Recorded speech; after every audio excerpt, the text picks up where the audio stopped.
Good morning. It's DJ and PK. It's 97.5 The Zone. Welcome in on a Thursday morning. Man, the times they are changing. Things are accelerating around here. Are you geared up for an announcement about an NHL hockey team as early as next week?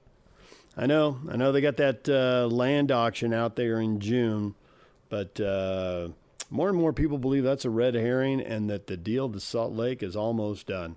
There's a lot of reporting coming out of Phoenix, and actually I think some people are digging around in the NHL office as well. I've been told they're really running the show here, so brace yourself. You got to get to the end of the season. Nobody wants lame duck games. Well, nobody other than the Oakland Athletics, and even they really don't want them. But they've got them.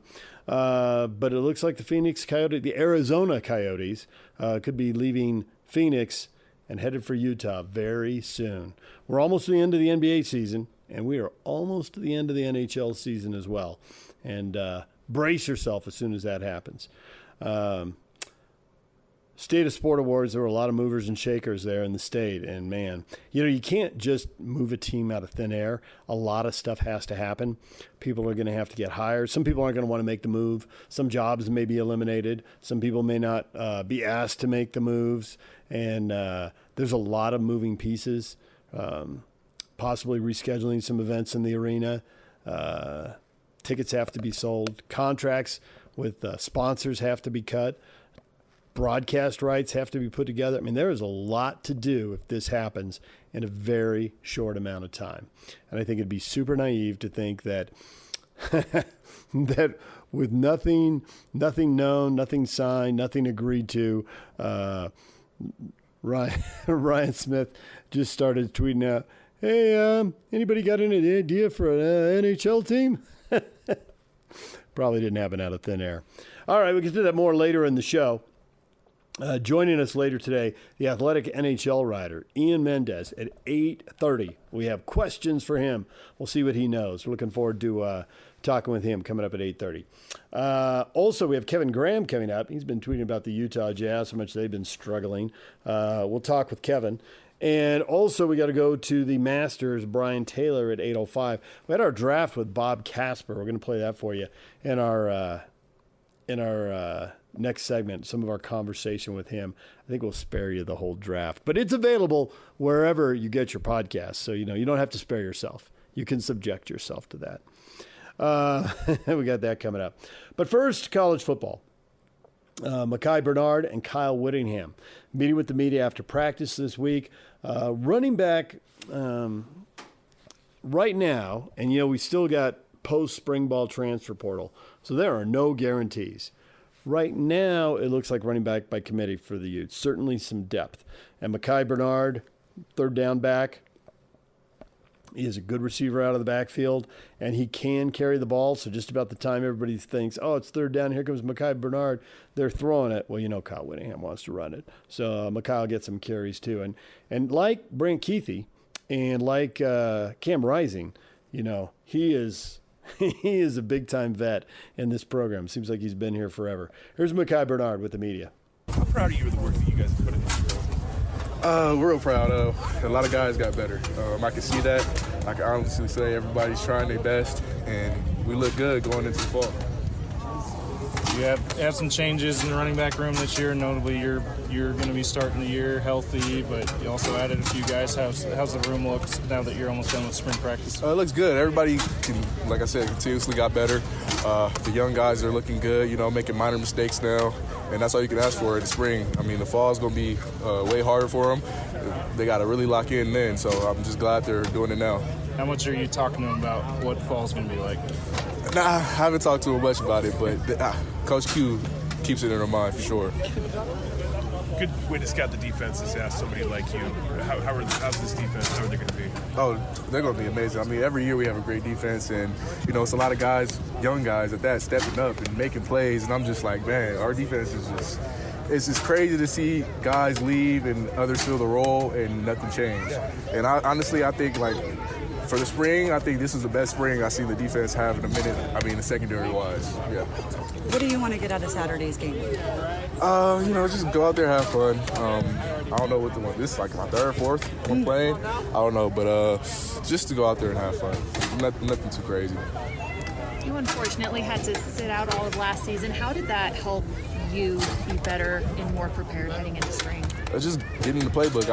I knew the playbook inside and out, but just like understanding it and explaining it to others, I think that helps you learn it even more. And like I know the playbook at the back of my head. I can explain anything you need me to the young guys, and it's helpful for them also. So. When coaches and players go their separate ways, it takes leaders to emerge and keep everybody on track. How stacked with leadership is this group right now heading into a time when you have to be away from the coaches? Oh, we're stacked. I mean, you got the biggest guy we listen to is Cam Rising, and Cam does a great job of speaking up. And you got other guys following the place like myself. You got Crane Reed, you got Brant Keithy. We all try to do our due diligence and help that out and make sure we're all on the same track. All right, there's Utah running back Micah Bernard. Now, here's the boss, head coach Kyle Whittingham. Kyle, obviously you've got Saturday, kind of the crowning moment of everything. What is kind of your main focus going into this Saturday? Well, there'll be a lot of guys that we're still trying to find out about. Haven't played a lot of football for us. That'll get a lot of time on Saturday. And that is really, I would say, the focal point of the spring game is just that. Up until that point, it's all about trying to make every single player on the team better fundamentally and technique-wise. We don't do a lot of scheme in the spring, and when we put in, the base offense, base defense, but the spring is not about out scheming each other or any of that stuff. It's about making every player better and emphasizing, like I said, technique. And then the spring game is more of a, hey, let's let some guys play that haven't had much of a chance in the past. And you'll see a lot of starters that won't be playing on Saturday, so it's it's a little bit of a mixed bag on Saturday, but it'll be very worthwhile. I think the fans will enjoy it. Will you make any of the quarterbacks live on Saturday? Absolutely not. No, quarterbacks have not been live all spring, and they will not be live on Saturday either. Is that something you've evolved on and making quarterbacks live, and why? It's a year-to-year thing, depending on what the situation is with the quarterback battle. If you got a really tight battle going on and you need to find out if a quarterback can extend plays and what kind of escapability he has under fire, then at times we will make the quarterback live. We obviously know what Cam Rising can do. There's no guesswork there.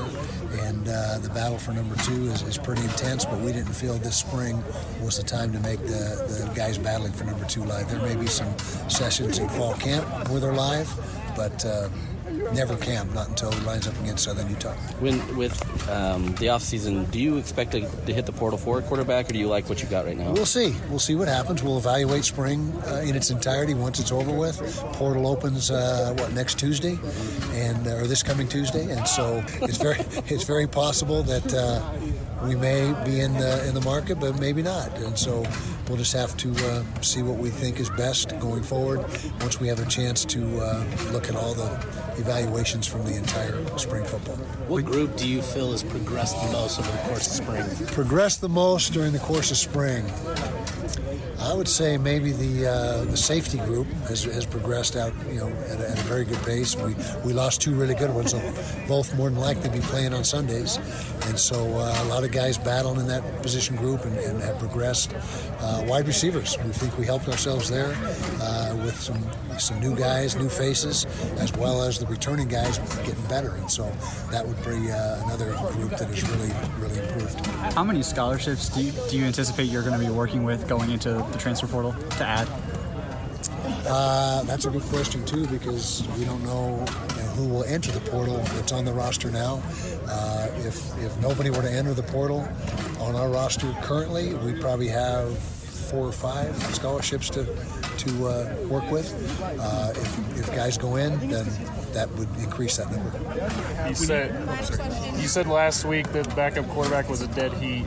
Is it about the same Still now? is. Yeah, it still is. Isaac Wilson has done a great job assimilating the offense and getting everything digested. Brandon Rose has played his best football as a youth this spring, so he's been a big plus for us, and really it's those 2 guys that are battling for 2 and 3.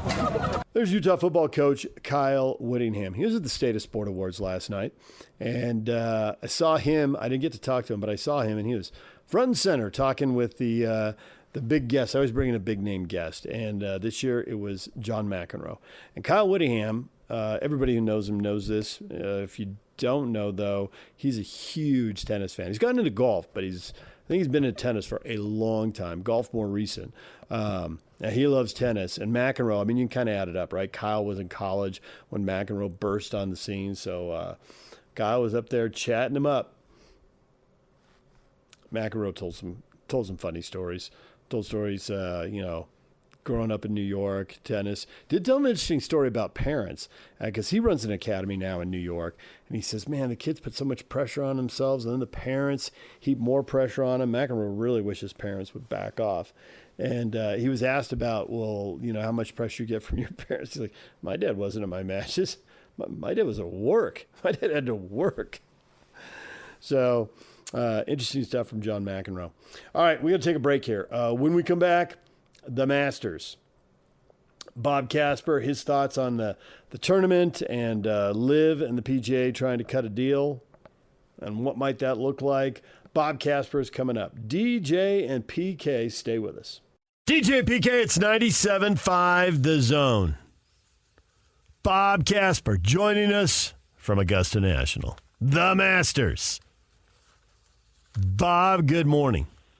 Hey, boys. Good morning. How you doing? I'm curious. I'm good, but I'm also curious. Is this the best week of the year for you? Or are you like the week of Christmas, the week of Thanksgiving, or maybe there's a week in summer your family always goes and does something for a vacation? Is this the best week of the year? Wow. Because I know you do love this week. I'm sure of that. Yeah. This is probably the best week of the year, no doubt. Except I get home for a week and then we're taking all our grandkids and kids on a cruise for 5 days. So that might rank right up there with it. But this is, golf-wise, absolutely best week of the year.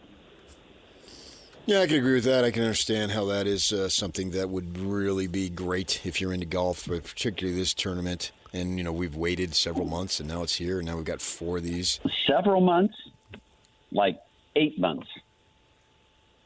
Well, I think that fits the definition of several, but, Bob wants to be more specific. leave it Absolutely. leave it. We've been hearing... Hey, boys, so... Go ahead. We've been hearing a little bit about the commotion with golf, and some folks, even guys on the tour, have been saying that it's not as popular anymore with the divisions of the two factions and the squabbling and all this stuff.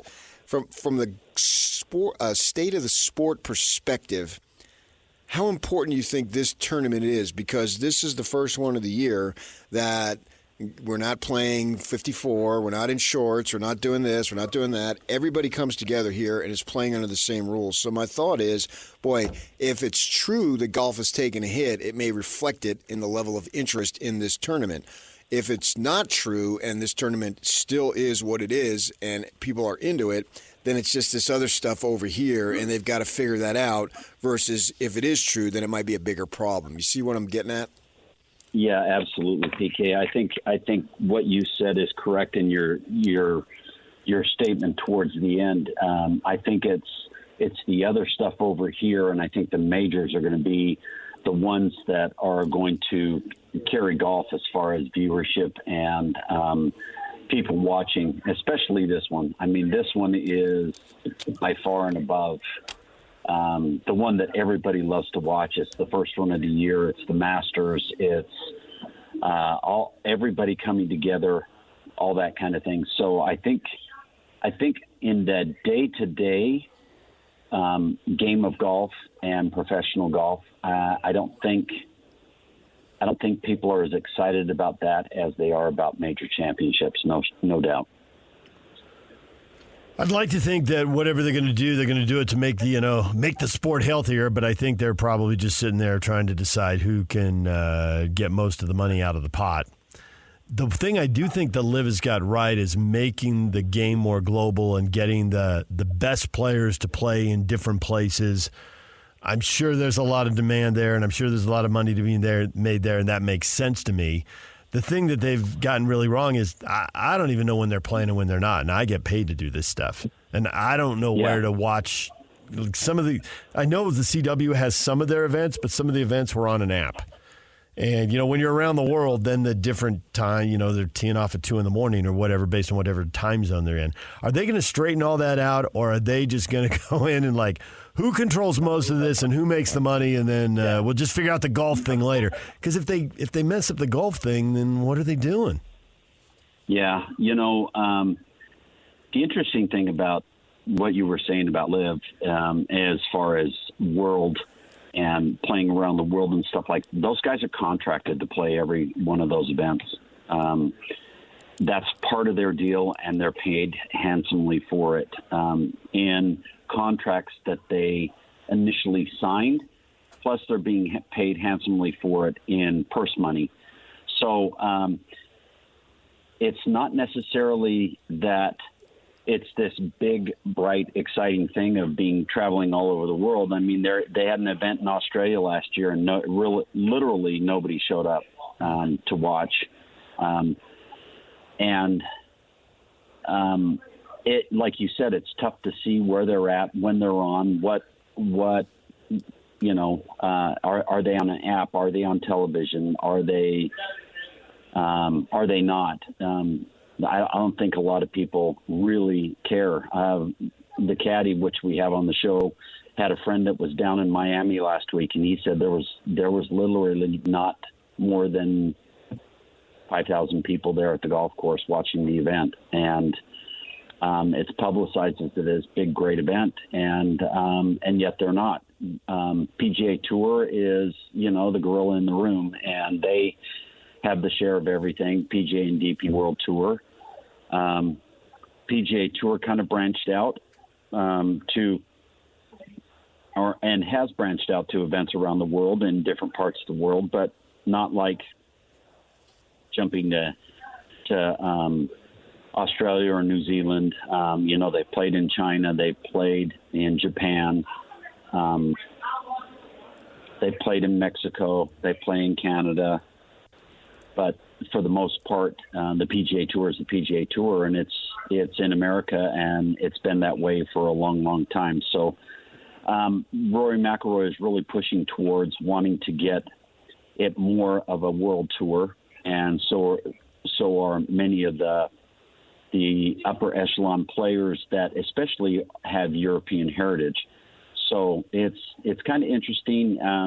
Golf is I think it's kind of at a pinnacle right now to see where it's going to go from here and how the game is going to adjust, or how the professional game and professional golf is going to adjust to,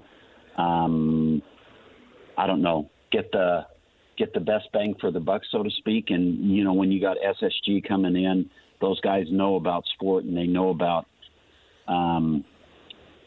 returns and how to make returns and all that kind of thing. And so I think it was good they started with them.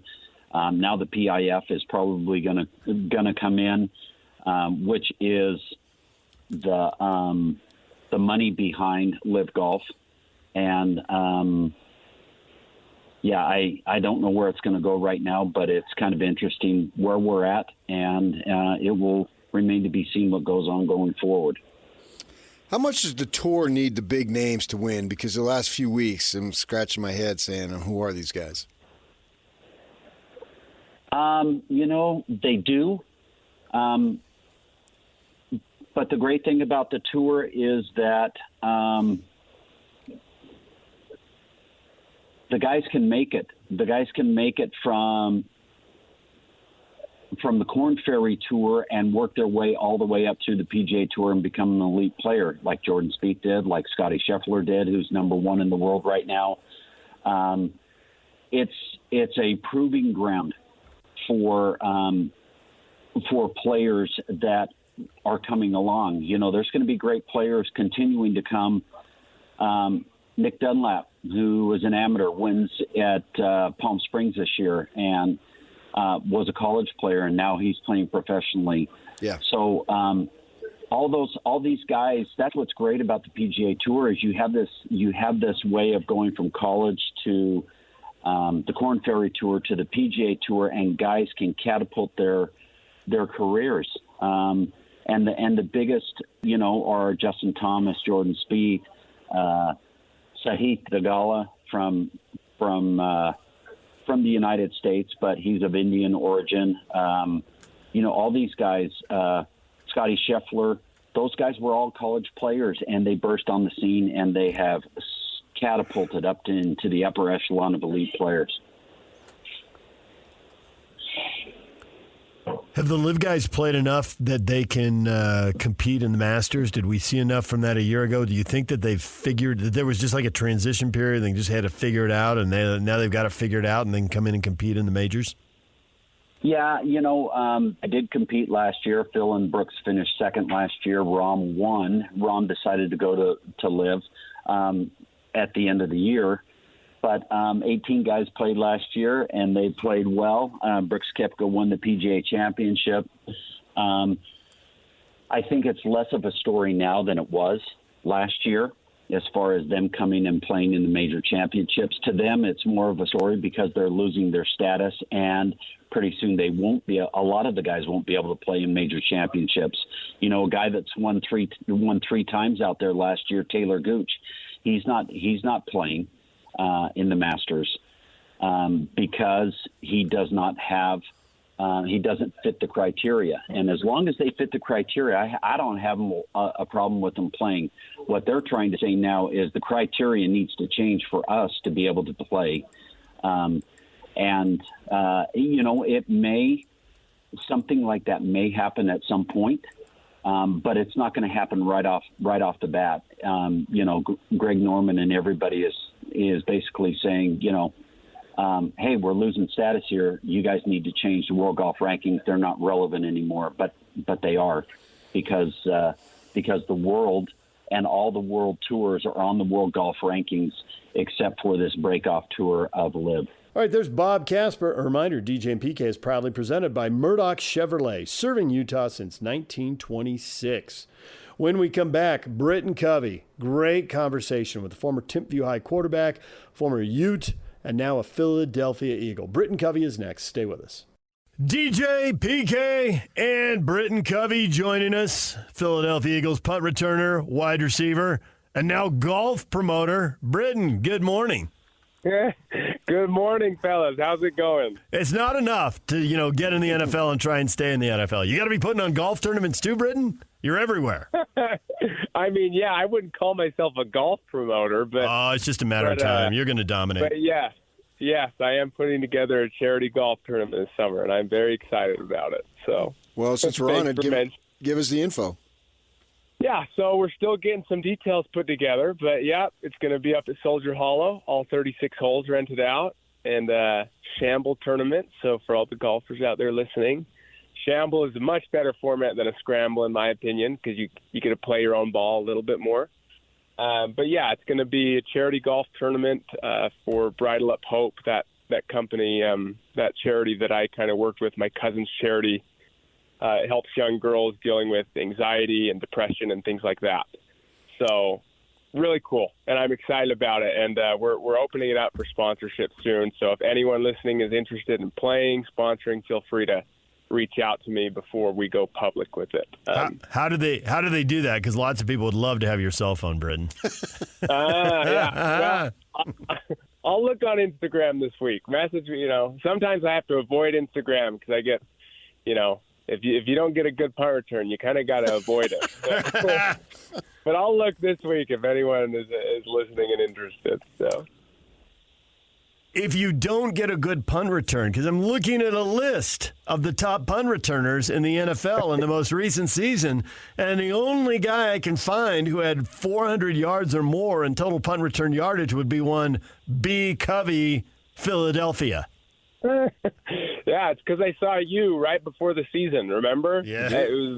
I think that's why you guys helped out. Yeah. But no, it was a good year. It was. I think my rookie year was good, but not great. And I think part of it was just this feeling of when you're a rookie, you don't want to step on any toes, and you're kind of just trying to hang on and survive. And this last year, I kind of took a little bit more initiative in getting all of my guys on the unit on the same page.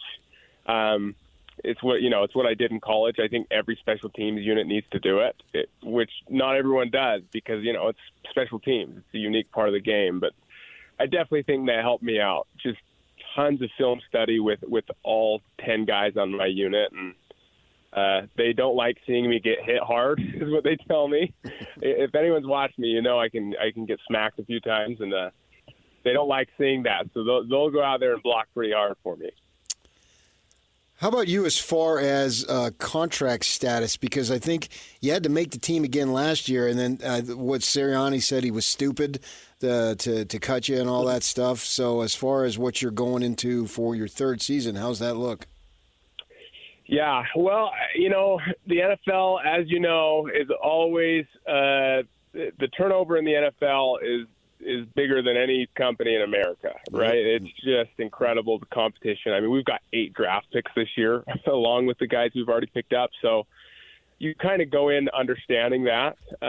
Last year, I knew that I was going to be cut after the preseason because I was injured during preseason. And I think the Eagles knew that they could cut me and no one would pick me up because no one really wants to pick up an injured player.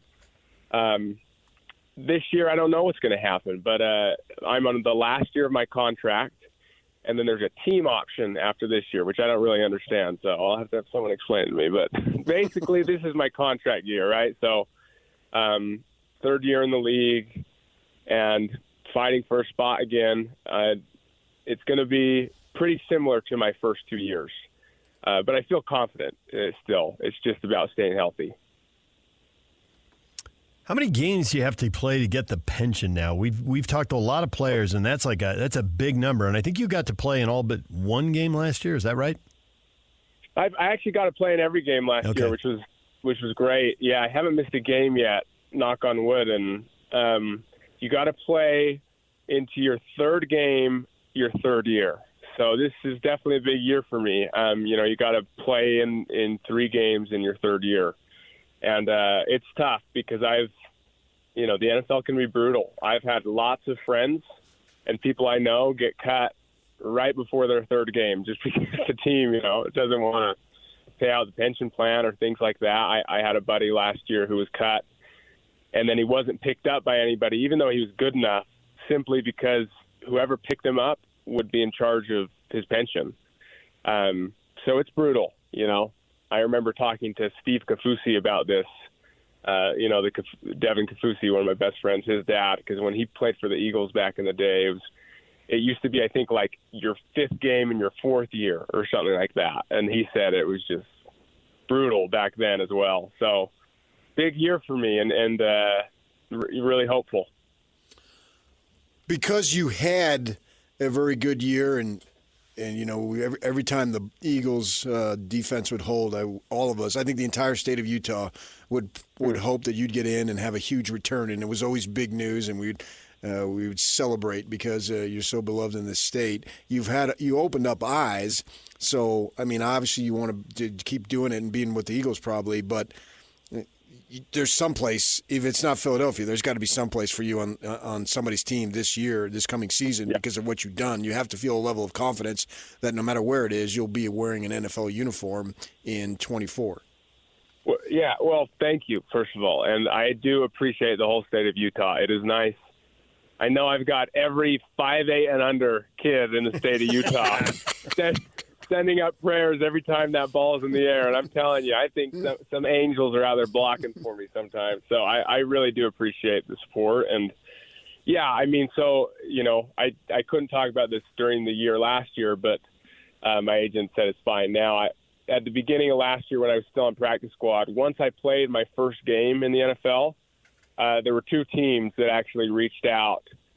Once they saw I was healthy and they wanted me to go play for them. And it was a tough decision. I basically had 2 days to consider moving or deciding to stay on practice squad with the Eagles.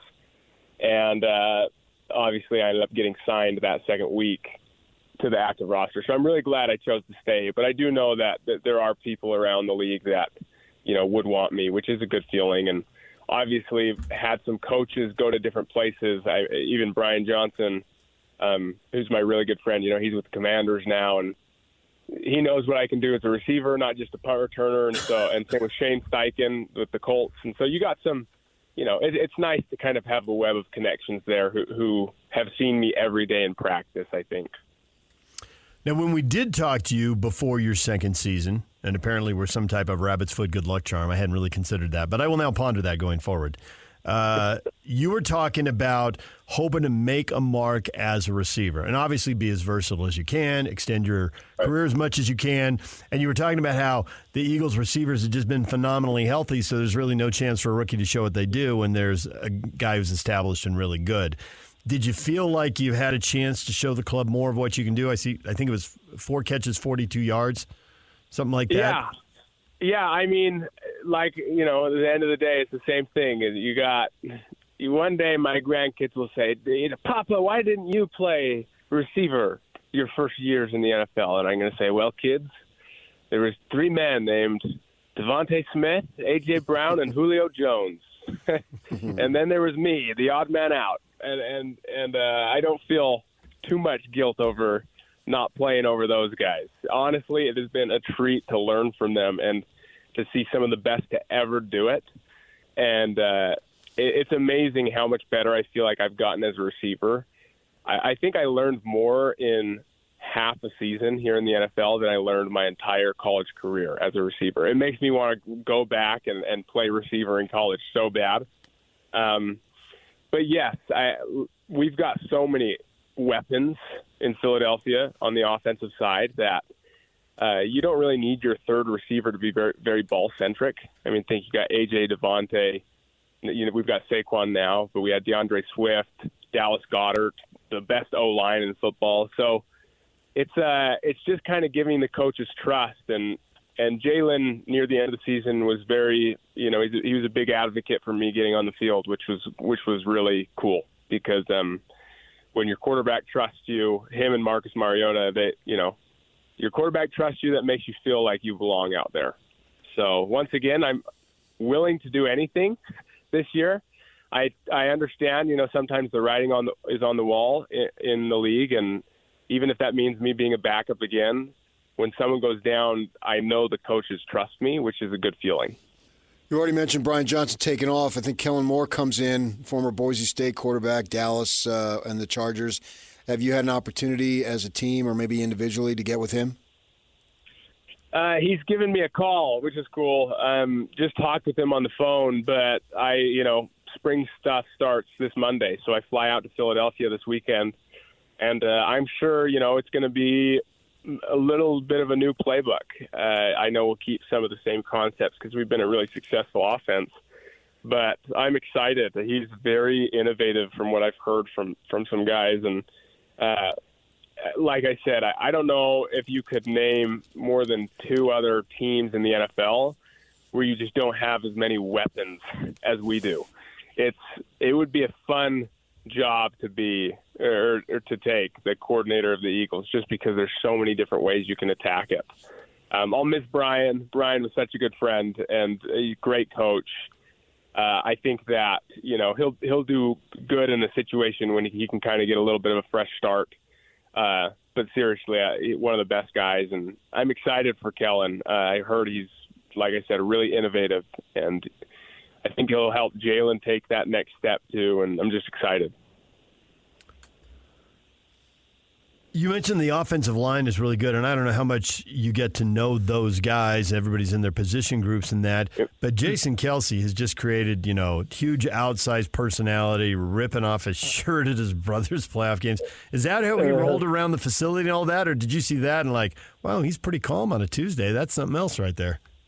No. Kelce's anything but calm. Everything you see is very Kelce, and that's what's great. I don't know how I've only been to Philly, but we're super close as a team, which is really cool. I mean, Lane Johnson, Jordan Mailata are 2 of my best friends on the whole team, and it's really cool. But yeah, Kelce's wild. He's always wild. He's the type of guy that 90% of the time you're like, this guy's awesome, chill, and then 10% of the time when he is mad, you run. He has the strength to take on a full-grown grizzly bear when he is angry, which is honestly what makes him such a good player. Last year during joint practices, he someone kind of cheap shot at our running back 30 yards down the field, and he took off in a dead sprint and full-on laid the guy out. It was the most amazing thing I've ever seen. So, yeah, I love Kelsey. Everything you see is very him. And then Jordan Mailata, Lane Johnson, our tackles, we got probably the best tackle duo in the NFL. And they're so great. I love them. They come pick me up off the ground when I get tackled sometimes, and they're just wonderful group of guys. Having grown up here, you understand the level of interest that we have in college football in our state. It's really awesome now, and then we'll see these teams go off into the Big 12, and Utah State does their thing too in the Mountain West. And college football is really big. Now, you're back in the Northeast as a professional. Can you explain to our listeners, particularly where you are in the Philly area, which also encompasses across the border, the bridge there in New Jersey, and you got Delaware, you got Maryland, and just like a 4 or 5 hour time distance by car, you've got like 5 professional teams. Explain just how big the NFL is in that area. Yeah, that's a great point. When I was growing up, I did not – everyone always asked me if it was my dream to play in the NFL. And I always tell people I didn't even consider it until maybe my sophomore year of college. Like, I grew up dreaming of playing college football here in the state of Utah. Like, that was my dream. That's everything I knew. I mean, I spent – the amount of hours I spent playing football in the backyard, pretending to be – Austin Collie or Todd Watkins. Like, I never once pretended to be an NFL player. I was always pretending to be the college players. And so it's just, that's different. I wish we could get an NFL team here in the state. That would be awesome. But, yeah, it's on another level in the East Coast. It really is. The passion and the rivalries and the absolute hatred for the team in your divisions, it's pretty cool. I mean, it's very similar to the rivalry here, but I would say it's on a whole different level. Like, it's what people eat, sleep, and breathe, football, which can kind of get scary at times because there's so much riding on it, but it's a really cool fan base to be around. I really do think Philly is the best sports city in America. It's incredible. If you haven't been, it's just, you got the 3 professional stadiums on one square block. Yeah. It's such a unique spot, and the fans are so passionate. Whenever I take an Uber, my Uber driver is telling me about every little aspect of the game and where I need to improve. It's hilarious, though. Have you met Mike Trout? I have not met Mike Trout yet. Well, he's been in the locker room, but I haven't. Yeah, we get celebrities in the locker room all the time. I was able to meet Bradley Cooper this year. He called me Covey, and I was very, very pleased. I didn't care. I'm just glad he knew my name. But yeah, he's lots of famous people are Philly fans. And when the Uber driver is bringing you up to speed on what it is you need to accomplish, I'm thinking because you're 5'8" and you're such an outlier in the NFL that if Eagle fans are going to be nice to anyone, it would be you. But nonetheless, do you have stories of the Eagles fans just the over the top, just out of their tree criticism, booing you, booing Santa Claus and Mike Schmidt and all that other stuff they're famous for? Yes, I mean they are. I don't think passion is too soft a word to use. It's I definitely have stories about that, but you can't really, what I need to focus on is what they want. They want someone with the Philly attitude, which is like, how much can you take and keep going? And I think that's why they like me, is they've seen me take big hits and get up. They've seen me, improve and obsess over my craft, and no matter how small my role was, just obsess over it. And I think they really appreciate and respect that. And so that's kind of who I'm going to continue to be. My goal is to get up before the person who tackles me. And that happens a lot where someone, makes a tackle, a big hit, and they're hyped. How hyped can you be when the guy you tackled gets up right when you get up? So I don't know. It's just a mentality thing that I hope to keep And yeah, I mean, I've had some funny. I had a guy last year go on Instagram and say, I like Covey, but he's got wiggle, but he don't have run from the cops wiggle. That's the exact words that he used. He said he doesn't have run from the cops wiggle because I want my punt returner to be someone who's run from the cops. And I thought it was the funniest explanation I've ever seen. Yeah, well, how about running away from Ohio State defenders? Yeah. Well, little does he know, and maybe I shouldn't say this, but I used to throw water balloons on Canyon Road, and I had multiple times when I had to run from some cops. So, I used to, if anyone at the BYU intramural fields, which is I live right across the street, if anyone there was ever hit by a water balloon, that was probably me. And if you didn't catch me, that's where I got my wiggle from, is from running. Are you? Where do you live back there? I live right in the heart of the city, right next to the LDS temple, which is really cool. Are you able to get away from it then? Because I thought maybe you might, go in the burbs there where you can have some space. But if you're living in the city during the season, can you ever get away from being on the Philadelphia Eagles? As a 5'8", balding, average-looking male, it's as long as I don't wear Eagles gear or if I wear a hat, I can usually, go under the radar, which is nice. Yeah, that's cool. So if you're living right in the heart, right by the temple and not far from City Hall, then you're like a mile from the Rocky statue. If you and I walk down to the Rocky statue, legitimately, how long could you be on those steps with people running up and down? I mean, could you be there for an hour without people figuring out who you are? No, maybe not an hour. Yeah. My rookie year, but this year, a little higher profile.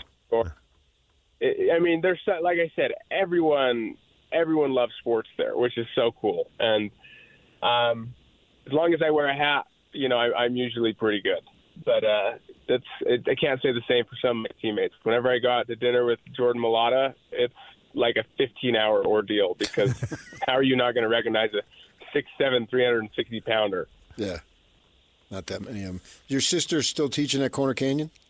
She is. She's still teaching at Corner Canyon. She's the greatest. My wife teaches there. Oh, nice. Yeah. Yeah, she's teaching there, and I think she wants to maybe be, on the girls' basketball staff, which would be pretty cool. Talking about girls' basketball has been killing it. Absolutely. Yeah. Well, you fans would like you to come back and pass along some of that receiver knowledge. I know there's NCAA rules about being out on the practice field, but maybe you could sit in a film room or, do a Zoom call with them or something. Yeah. Absolutely. Is coaching in your future? I was certain about it at one point. I don't know. I think I would regret it my whole life if I don't try it in some way. I definitely think coaches especially in college, just make such an impact on people's lives. I've had Coach Whittingham is incredible. Coach Scally, Coach Shaw. I've just seen the impact they've made on people off the field just as well as on the field, and just some of the most incredible people I've ever been around. And that inspires me. I want to give back, and I feel like I've learned a lot. So I hope so, but we'll see. This NIL thing is really, I do think it's dissuading a lot of, good people from going into coaching because of how chaotic it is. When you're a coach now, you're no longer a coach. You're a coach. You're a fundraiser. You're a manager. You're a agent. It's pretty chaotic. So it's a tall task these days. Well, first you got to put on a golf tournament, then you can worry about your coaching career. Absolutely, and I hope to see you guys there. I'd love to see you guys up there. Sure. All right. What's the name of the foundation again that you're doing this for? Yeah, Bridle Up Hope. Bridle Up Hope. It's beautiful. It's such a wonderful cause. Okay. Britton, we appreciate the time as always, and PK was exaggerating only maybe 1 or 2%, which is for him a very low number when he says people really are holding your breath on the punt returns. There are absolutely people looking to see, is Britton going to break one? He's down the sideline. So, people will be watching you all year long. You're the one player where BYU and Utah fans unite. Well, that's very kind. All right. Thanks, Britton. We appreciate it, and good luck. Thanks, guys. Appreciate it. Britton Covey joining us right here on The Zone. DJ. When we come back, what is trending? The headlines are next. It's time to get your morning started with the news you need to know. News update. News update. This is what's trending with DJ and PK. Hashtag Utah Jazz. Luka hasn't gotten a ton of opportunity this year. The first half was a little skittish, but he settled in and he scored twice in a row in the posts. And then after those two possessions, we pretended like Luka didn't exist. And Luka pretended like he didn't exist. And I think in those moments, that's where you see the really good teams, the teams that are thinking as a group and feeling the moment and understanding what's going on, they're going to ride the wave. There is Will Hardy talking about Luka Samanic. And are they going to get a couple buckets and no good to go back to a guy a third time tonight when the Jazz play the Rockets? Figure it out. Who? Who's he talking about? Luka Samanic scored twice coming out of a timeout, and he was disappointed they never went back to him in the game Tuesday. So now, whoever it is, doesn't matter who it is, it happened to be Samanic in that game. They had a size mismatch and should have exploited it, but didn't. Luka, what's it? Samanic, you say? Yes. I mean, we're not talking about Travis Boyd, Logan Cooley, Justin Kirkland, Alex Kerfoot. Not yet. That's old news, man. Right. We'll talk about Liam O'Brien. Come on, guys. Oh, we're going to. Come on, guys. That was a nice come on, guys. Lawson Krause? Caught me off guard there. Where are you people at, man? It's all about the Coyotes. Josh Doan. You know who Josh Doan's father is? Mr. Doan. Shane Doan, the legendary Arizona Coyote. There it is. And his son, only 22 years of age, made his debut this year. Josh Doan. Get with the times, people. He's the only native Arizonan on the Coyotes roster, and soon that will be less interesting. He's the only Native American. That's not true. John Leonard is your favorite Arizona Coyote guy, assuming he makes the transition with the team. Who? John Leonard. Are you looking at the roster? He's from Westwood, New Jersey. Tell me all about Westwood, PK. He's the only Jersey guy on the roster. First thing I checked. I ain't looking at no roster. I am. No, I mean, when Josh Doan debuted, they made a big deal. Okay. Because Shane Doan is extremely media friendly and has subbed many times on the sports station down there. Oh, really? Yes. Nice. Yeah, he's a regular, and all the guys know him. I feel like I know him because I've heard him 1,000 times. I've never met him. Yeah. Yak, we need hockey in the what is trending from now on. Hockey. Meanwhile, your Utah Jazz play the Rockets tonight. Tip-off is set for 7 p.m. Coverage on The Zone will start at 6 Me and my o'clock. house, we'll be watching NHL. There it is. You got the Arizona Coyotes last 3 games, the schedule memorized here. Hockey free tonight. They're in Edmonton tomorrow. Because I get those games. They're in Edmonton tomorrow. They're in Calgary Sunday. They host Edmonton Wednesday. And then they ought to be in Utah by Friday. Don't be reading the schedule. No, they're available because I got that channel. And yeah. I get theirs in Vegas games. Nice. All right, anything else you want to say about the Jazz with 3 games to go to wind it down? No, they're just they're about creating hope. DJ and PK, it's 97.5 The Zone. Hashtag NBA. Pippen in the lane, and Mitchell took it from him. Saved it to Strus. Ahead to Garland. Garland hands to Allen. Pow! With 2 hands. Black sending it inside, and another block for Brooke Lopez got in the way of the shot of Goga Batadze, who's just checked in. Lillard's going to tee one up from 3, and he knocks it down. Damian Lillard gets some late points now with 29. 2 minutes to go in the half. Durant on the right wing. Gets around a pick from Nurkic. Penetrates to the right elbow. Jumper on the way and good for KD. At least that one was inside the arc. Little mid-range free throw line jump shot. Inbound goes to Jamal Murray. Backcourt pressure being applied by Minnesota. Front court over to Christian. He's got Watson with him. Dunk that thing home!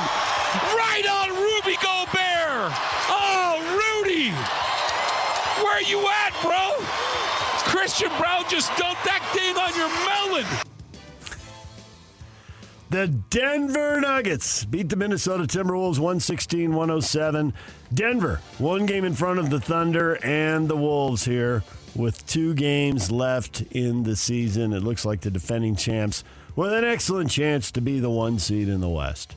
I wonder if that Homer announcer had the same enthusiasm when Gobert blocked the shot by whoever the heck made that shot. Probably not. Probably not. While Denver was winning and taking down Minnesota, the Thunder were doing their thing. They blew out the Spurs 127-89. So as we use the Thunder as a potential Jazz model, 55 wins for Oklahoma City. Right in the thick of it for the top spot right now. See if they finish up 1, 2, or 3 here. Probably 2 or 3. Bucks handle the Magic. They're 2 in the East. They get 30 points from Bobby Portis and beat Orlando 117-99. Joe going to Orlando, and they're still in the thick of it here. Will they be 4, 5, 6, or 7 in the East? How will it shake out, PK?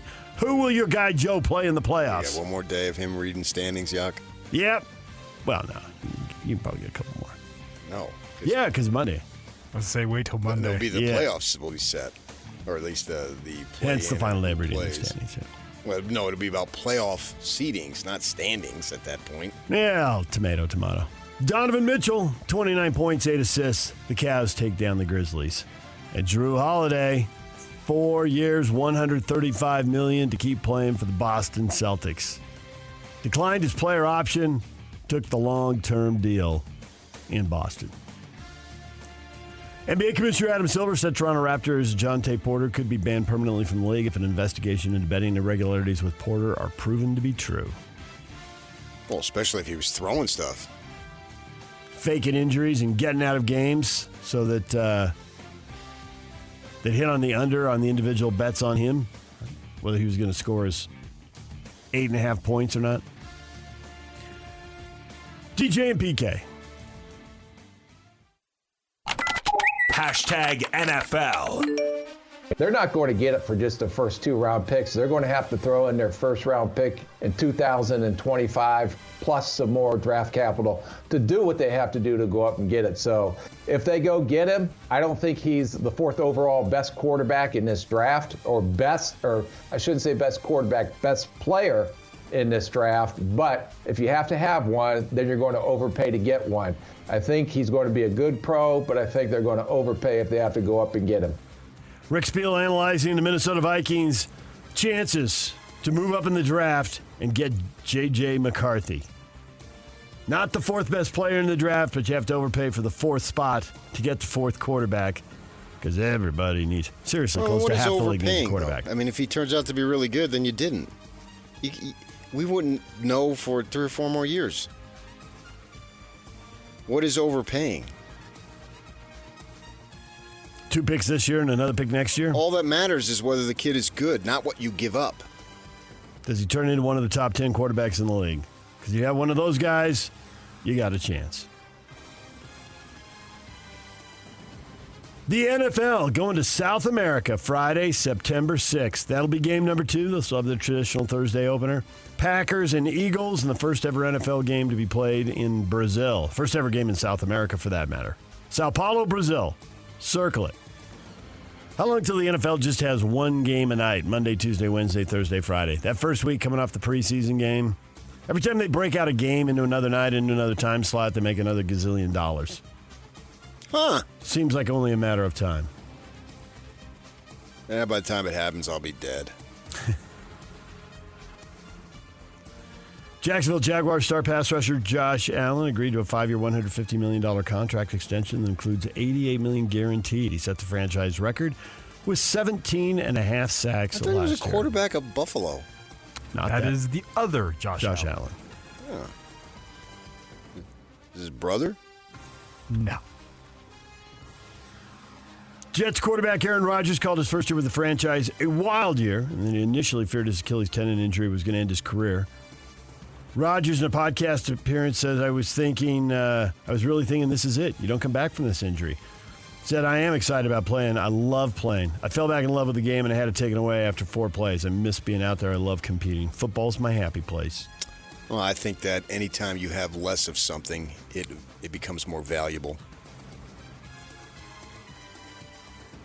And obviously he's got way less time ahead of him than he does behind him. So it makes sense that he would feel that way. Chiefs wide receiver Rashee Rice had arrest warrants issued by the Dallas Police Department yesterday, and he faces 8 charges stemming from the chain reaction crash he and another driver caused in Dallas. DJ and PK. Hashtag college football. Kyle said that he might want to go after a transfer portal quarterback. Have you thought about that at all at this point? Yes. Would you watch one? Yeah. If the head coach wants to do that, that's what we'll do. Andy Ludwig, Utah offensive coordinator. If the head coach wants to do it, that's what we'll do. He's the boss. Leave me out of this. He knows where the marching orders come from. I'm not wading into the middle of this one. A bunch of hypotheticals that might scare off a quarterback. So the last thing. You scare off somebody, you don't want them in the first place. Yep. You're afraid of competition, there's the door.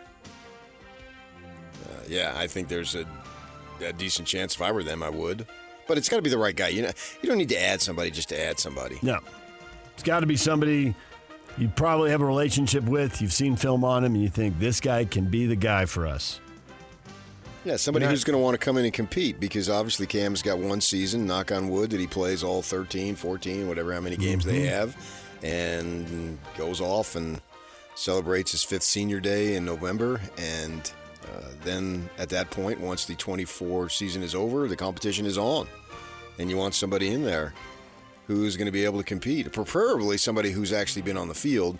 And we're looking at it right now from today's perspective. We don't know what's going to transpire during the course of the 12 ball games, and then probably more than that even. But the point I'm making is, if Cam is your guy and you just have a couple of guys split some time in garbage time throughout the season, whether it be Rose and Wilson, and that's not really big-time experience. And if somebody else is out there who has a fair amount of experience, you would want them in the mix for 25. Let them learn on somebody else's time and come in and win on your time. So I would think that you always have to be active in that portal if it's right. You don't want to just be active to be active. That's not where the Utes are. Some programs need to do that. But Utah's program is not in that position. They're about adding, either looking for depth specifically or impact players. They don't have to just take guys like the Sun Devils took Conover a year before. Well, he was never going to be their guy. But they needed depth. They needed bodies. They needed literally. Bodies. They had been at 85, and suddenly they weren't anywhere near 85, and they had to get back to 85. Right, and now he's gone, and he wasn't ever going to be a big-time player, but they needed players. Utah is not in that position by any stretch. Right. Northwestern is going to play their home games for the next 2 seasons at a temporary on-campus stadium that sits on the banks of Lake Michigan as they rebuild Ryan Field. The school will likely play some home games at Wrigley Field and other Chicago area venues in addition to their temporary stadium. Little shades of what Hawaii has done, I guess. Well, that's the model. DJ and PK. Hashtag Major League Baseball. And a pitch. Hit high in the air, left field. Hit well. Back goes Hernandez to the wall. Looks up. Out of here. A 2-homer game for Edward Julian, and the Twins back on top. 3-2. Here comes the 10th pitch of this plate appearance. Change up, hit high in the air, deep right field. Tucker's back onto the track at the fence, and it's gone. Vinny Pasquantino's got his first home run of the year. Here it comes. A swing and a line drive, base hit, right center. Game winner, Bo Naylor. Tyler Freeman comes home from third. There'll be a mobbing between first and second as Bo Naylor gets Cleveland its first walk-off win of the season. Josh and Bo Naylor going deep in the same inning. Cleveland beating the Chicago White Sox 7-6 in 10 innings. Second time it's happened. I think they did it last year. How many times do you think the Yankees and Dodgers are going to lose on the same day? These two teams seem to be tearing it up. 28. 28, there's the number. Twins beat the Dodgers 3-2, and the Marlins pick up their second win of the year and improve to 2-11 by beating the Yankees 5-2. Jackson Holliday, son of multiple-time All-Star Matt Holliday from Colorado and St. Louis. Jackson Holliday debuted, drove in a run, wore his dad's number 7, struck out a couple times too, but the Orioles beat the Red Sox 7-5. Nephew of the Oklahoma State coach.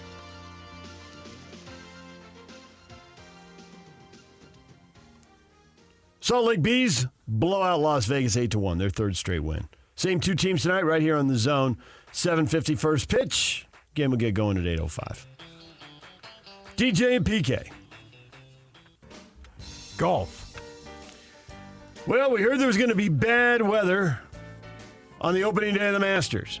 And here it is. The first round of the Masters has been delayed. The weather forecasters spot on. Bob Casper said could be up to 2 inches thunderstorms. Depends on if they just park and just start dumping over the Masters. So right now, they pushed everything back until 8:30 Mountain Time. Originally, that's a 2.5 hour delay. Originally, they were supposed to start at 6 o'clock our time. But they got wind, they got bad weather, thunderstorms today, and then they'll be playing catch-up, however much golf they get in later today, catch-up tomorrow, maybe Saturday too. Yeah, I saw that the Braves game was canceled last night. Yep. PK, by the way, going back to baseball just for a moment, the Naylor brothers that you talked about them hitting the home runs in the same game before, yours truly was actually at that game last year when they played the Rangers. What a small world. I was trying to think about it. I think that's the game I went to last year. Huh. You saw it happen. Did you get a ball? Did you catch a ball and then get a bat, signed a jersey? I was not that lucky, no. Fetch. That is what is trending. Coming up, Brian Taylor, co-host Real Golf Radio, will join us live from Augusta at 8 o'clock. Ian Mendes, NHL senior writer for The Athletic at 8:30. What's happening with the Arizona Coyotes? What's going on with the NHL in Phoenix? When do the moving vans start heading for Utah? We'll talk with him at 8:30. Kevin Graham, longtime sports radio host, program director, will join us at 9 o'clock. And we have RSL tickets to give away in the 8 o'clock hour today. That is all coming up. Stay with us. The question of the day is next. This is Jake Scott and Ben Anderson. He is a columnist for ArizonaSports.com. He's also the co-host of a midday show on 98.7 FM in Phoenix. Dan Bickley, where's the community at on this? I mean, are they fighting to keep the Coyotes? There's a small group of very, very loyal hockey fans who have stuck with this hockey franchise throughout a couple of decades of this. But you have to understand, this relocation game has been a part of this hockey team for almost 2 decades now, and people are tired of it. I think most casual sports fans in Arizona just want resolution. You would have to have lived this on a year-to-year basis to understand how exhausting all of this has been to the common fan. And while I think there was a point in time in our history as a sports market that being a big league sports town, having all 4 major professional sports was something of value, I don't know if that's any longer the case. Hear Jake Scott and Ben Anderson every day from 10 to noon on 97.5 The KSL Sports Zone.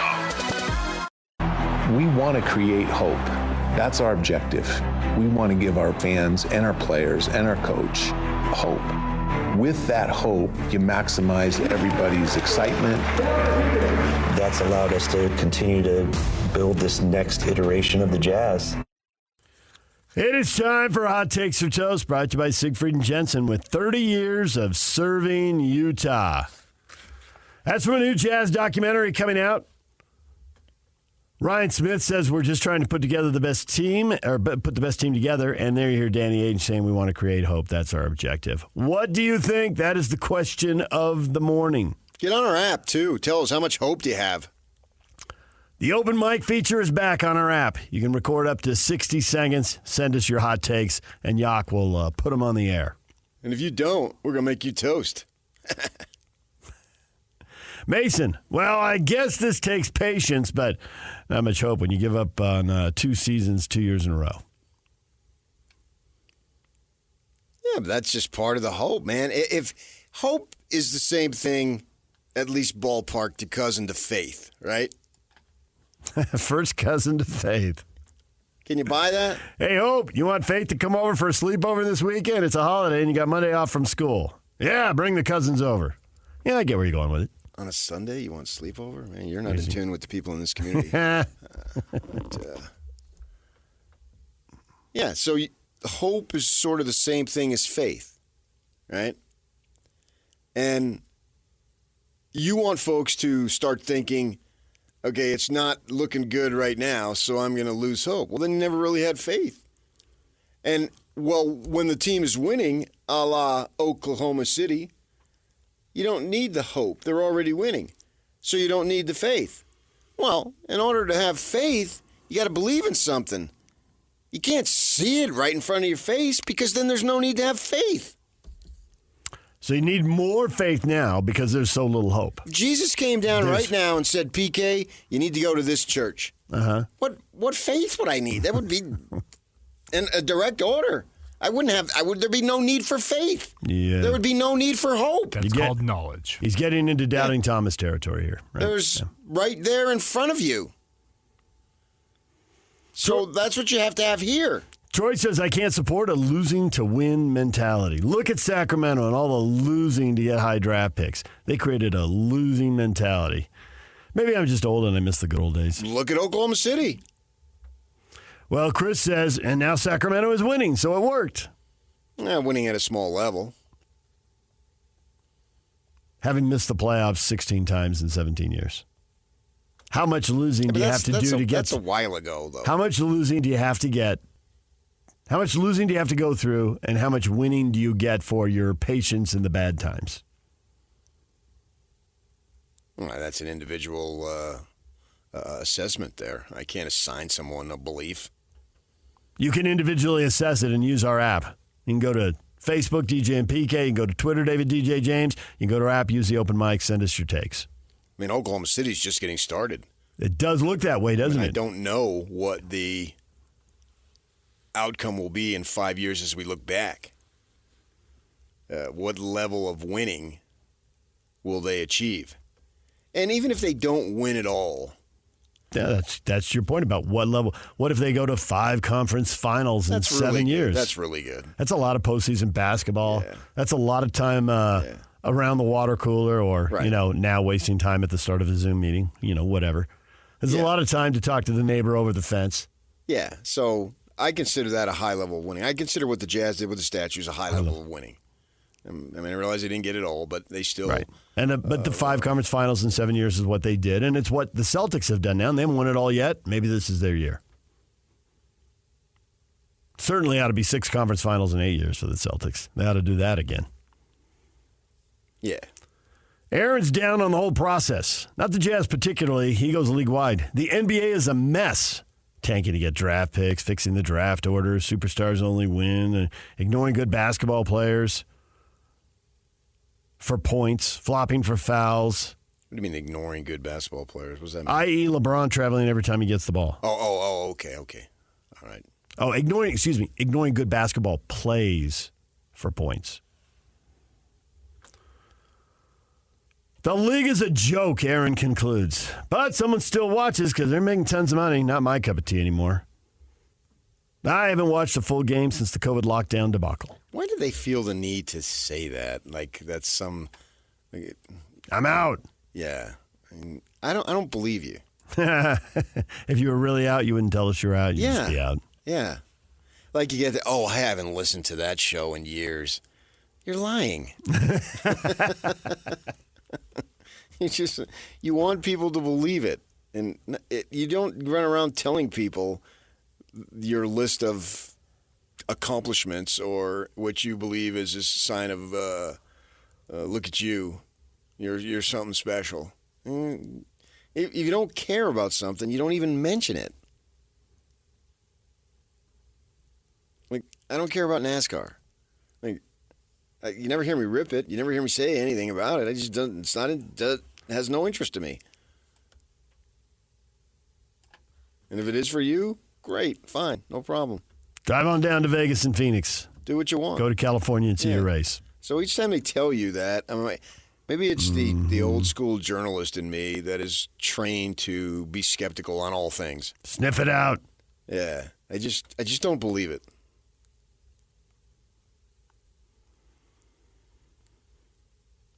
Jared says, I love this. When you're 0-45, you got to try something different. The thing that I question is them releasing the snippet of the document now. And probably would have waited till after the season. But when you're riding a 13-game losing streak and you're down by 20 virtually every first quarter, there's not a lot of hope. And Ainge, who the only time he speaks is the internal media, which is designed to protect. It's controlled. And that's his right. Fine, do that. And certainly that everyone is doing that. So it's not like he's anything different. But outside of a hello, that's really all you're going to get from him. Unless it's something that's an employer-employee relationship. Mark says Danny Ainge won't talk to the media. So why, as a Jazz fan, should I believe that statement from him? Oh, I believe it. He wants to create hope. I don't think he's in here to lose. You think he's in here to lose? Or he doesn't give a crap? Doesn't make any sense. That doesn't. Why would you sit courtside, show up on TV, have people saying, your team's losing? And you're like, hey, yeah, great, no problem. Yeah. It doesn't really make sense. I mean, at 65 years old, does he need it? There's been too much of, no, he could absolutely take off and go to a beach somewhere. Don Nelson did. I'm sure we can think of other people who did. Phil Jackson has finally largely disappeared. Yeah, so I have no doubt that he's going to try to win, do everything in his power to get it done. I mean, I don't think that's the question. Scott, why would Ainge talk to the media and provide info for other teams to take advantage of? Don't tip your hand. I'm pretty sure they know what they're doing. Well, that's the Jazz fan that they want. That's why they produce in-house material for that very person. It's for you, Scott. Yeah.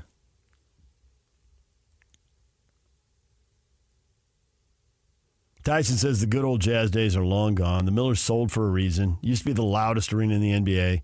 Home court advantage was real. Fans don't care anymore. It's very quiet now at home games. No passion. Well, when you're down by 20, what passion you gonna have? It's a little hard. You got to have something to cheer for. What is the reason? If they sold for a reason, what's the reason? Because the good old days are gone. That's it? Because they were switching out of cars and basketball and headed for baseball and real estate. That's the effect. That's not the cause. Pivoted as a business. Why? That doesn't tell me why. I'm going to be interested to think what he knows as far as they sold for a reason. Because I don't think there's one singular reason. We can all guess. Melody says it broke my heart to see some of our players traded, but not all is lost. Keontae's being mentioned as first-team all-rookie on national programs I listen to. Markkanen's been great. Taylor has unique skills. I'd love to see some additions this summer. Yeah, Markkanen just doesn't play enough. Sitting again at the end of the season. Yeah. I mean, Will they put somebody around him or somebody better than him and have a good enough team and make a run at the playoffs and give us something to talk about in April as opposed to talking about playing out the string? Yes. The question is when. They're never going to miss the playoffs every single year for the rest of time.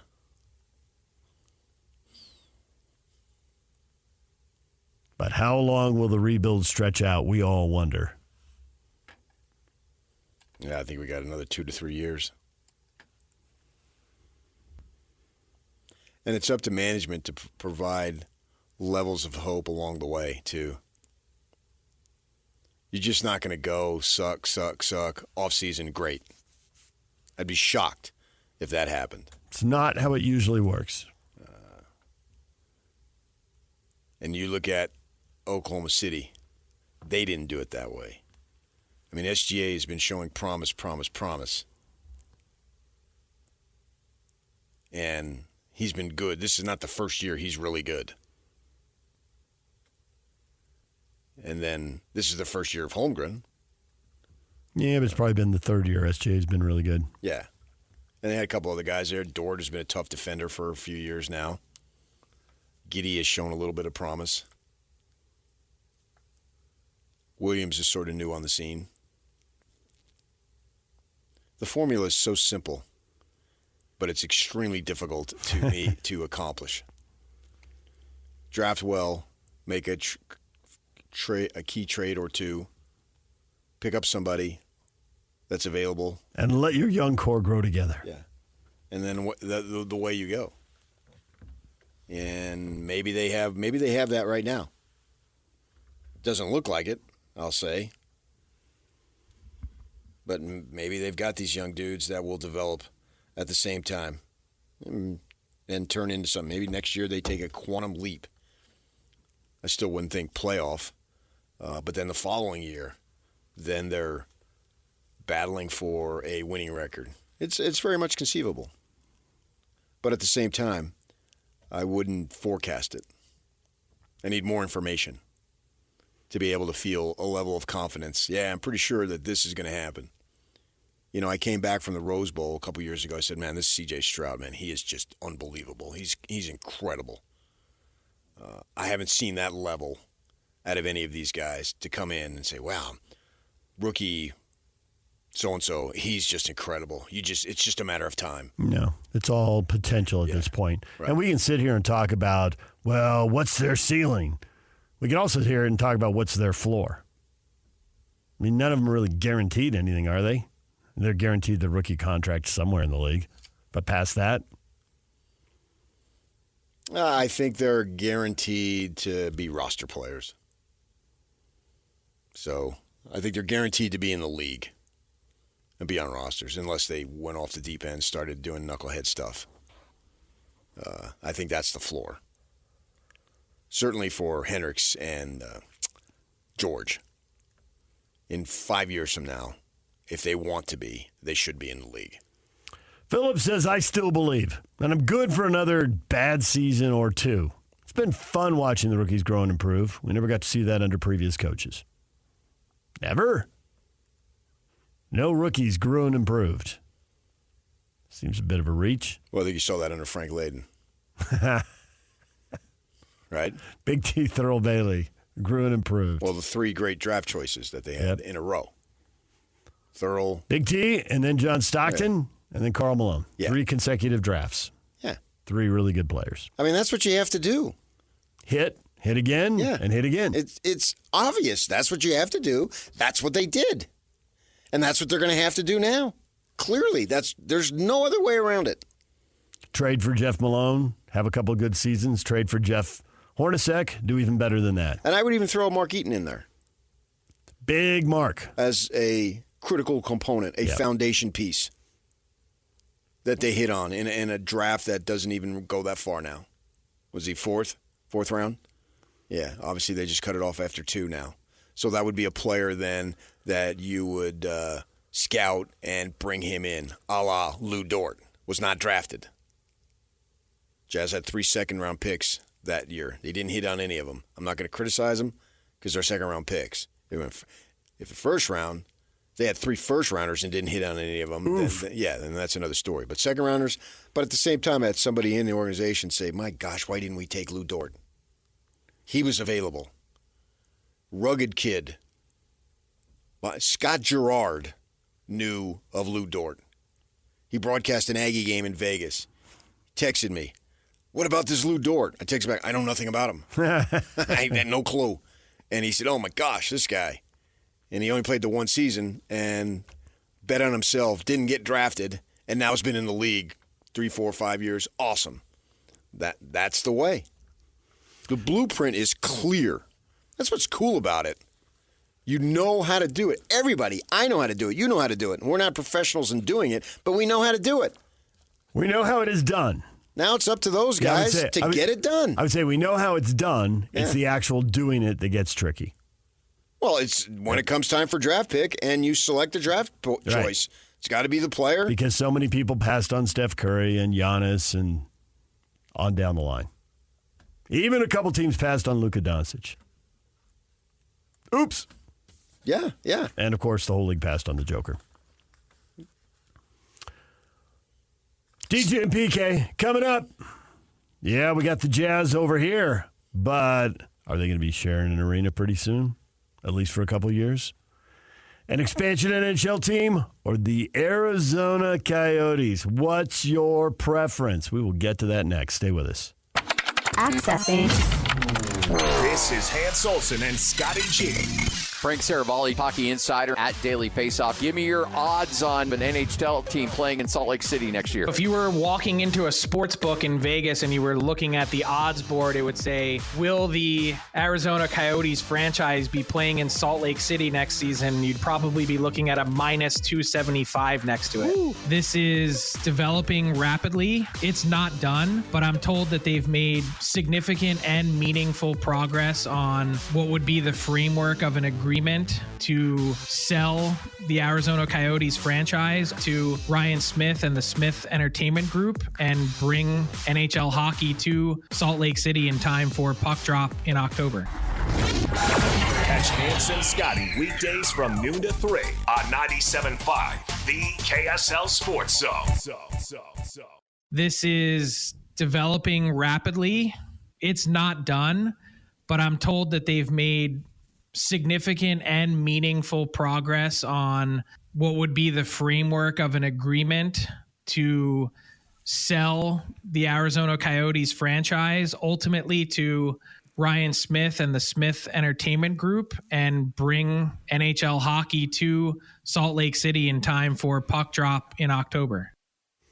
There's Frank Saravalli updating us on NHL news and Utah's future with the NHL.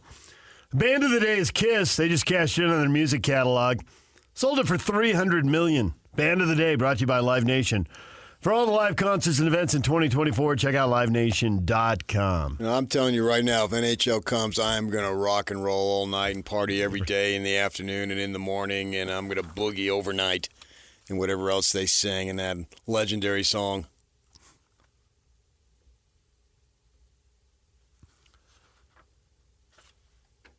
Yeah, you can count on it, man. An expansion NHL team or moving the Arizona Coyotes, the Yotes, to the locals. What is your preference? Now, Frank Saravalli said he's been told, and you, in a commercial break, said you've been told.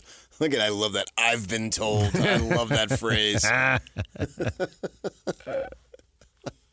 So what have you been told? Here's your moment in the sun. The reason why you're an award winner right there. You've been told. I don't think I want to tell you. Did you even get any sleep? You were just got about 4 hours. Pounding it all night, man. You've been told what you've been working on. The sources. Now, is this one source you've been told or multiple? Just one? Uno Doctor? One doctor? Yeah, that was Kyle's thing on what was holding up cameras. Oh, okay. Yeah. Do you remember that? One doctor. I do now. I didn't. When you first said it, I'm like, what is PK talking about? Uno Doctor. Yeah. Uno Doctor. With the one finger up. Yeah.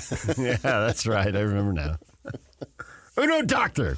You've been told, David James Sniggledorf III. One of the things I was told is what Yock just told us now. During the break. So one person told you multiple things. Was that that the league is in the middle of this sale. So Pierre LeBrun, who we've had on the show, was on TSN Sports Center last night and said that the league is in the middle of this. Essentially what would happen is the league would buy the Coyotes franchise from Morello, the owner down there in Arizona, turn around, sell it to Ryan Smith and SCG with an additional relocation fee on top of it to disperse out to the rest of the NHL owners. So the rest of the NHL owners get like $10 million for raising their hand and voting yes? Yeah. And you've been told that? That'll be $300 million. Sweet, man. I love it when you've been told stuff. If they're going to move to Utah, it makes sense that they would move as soon as possible because there would be a lot of things to do before they could drop the puck next fall. So Arizona plays the last game Wednesday. The NHL hockey lingo now. Drop the puck. Oh, but I have man. to say it really carefully because, like you said yesterday when you were contemplating the end of your career if the NHL moves here, careful. And you're going to go over there and there's going to be people going crazy and you're going to think, man, this is the market. I don't have to. I already got an email. From what? The same one you got. The one you were talking about earlier today. Oh, but that's this job. Right. Not where you pledge allegiance to the flag of the National Hockey League of America. You drop soccer like a hot friggin' potato. That's been my whole premise all along. You act like you're in love with it. You're in love with yourself and what helps you get where you want to go. And I don't blame you. And the great thing about it is you have those other people actually fooled. That's what's amazing. And by other people, you mean like, what, Trey? The soccer folks, yeah. Oh, yeah, or like soccer fans. Folks. Oh, okay. A to Z. And I sit back in amazement because I know the truth. Oh, okay. And it's a marvelous work that you do.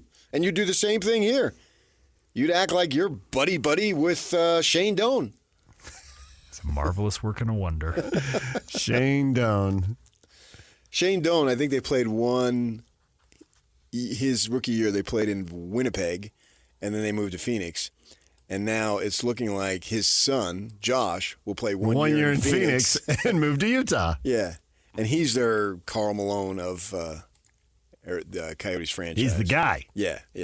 And plus he's very glib and very media friendly and very available, too. So I would imagine they would be upset about that because that involves moving. So, of course, if you've ever been involved in a job transfer, it's not relate. exciting. Yeah. Selling houses, if the older players pulling kids out of school. Yeah. So you can imagine why the people involved wouldn't just go crazy. There have been stories about that, and it's one of the things that makes us all think this is accelerating. It's really going to happen. As the stories come out of Phoenix, the players are not excited, and they've heard stuff. What else have you been told? Oh, I'll have to think. Big ears?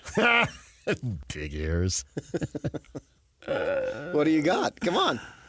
I think that's largely the gist of it right there. So they come? The reporting, is it gonna happen? Reporting for people.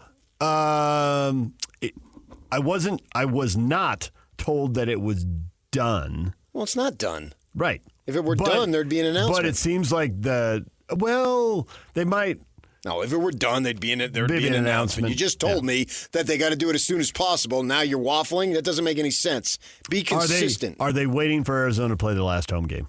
So they don't have... what the hell's the difference? They're playing in a 4,500-seat arena.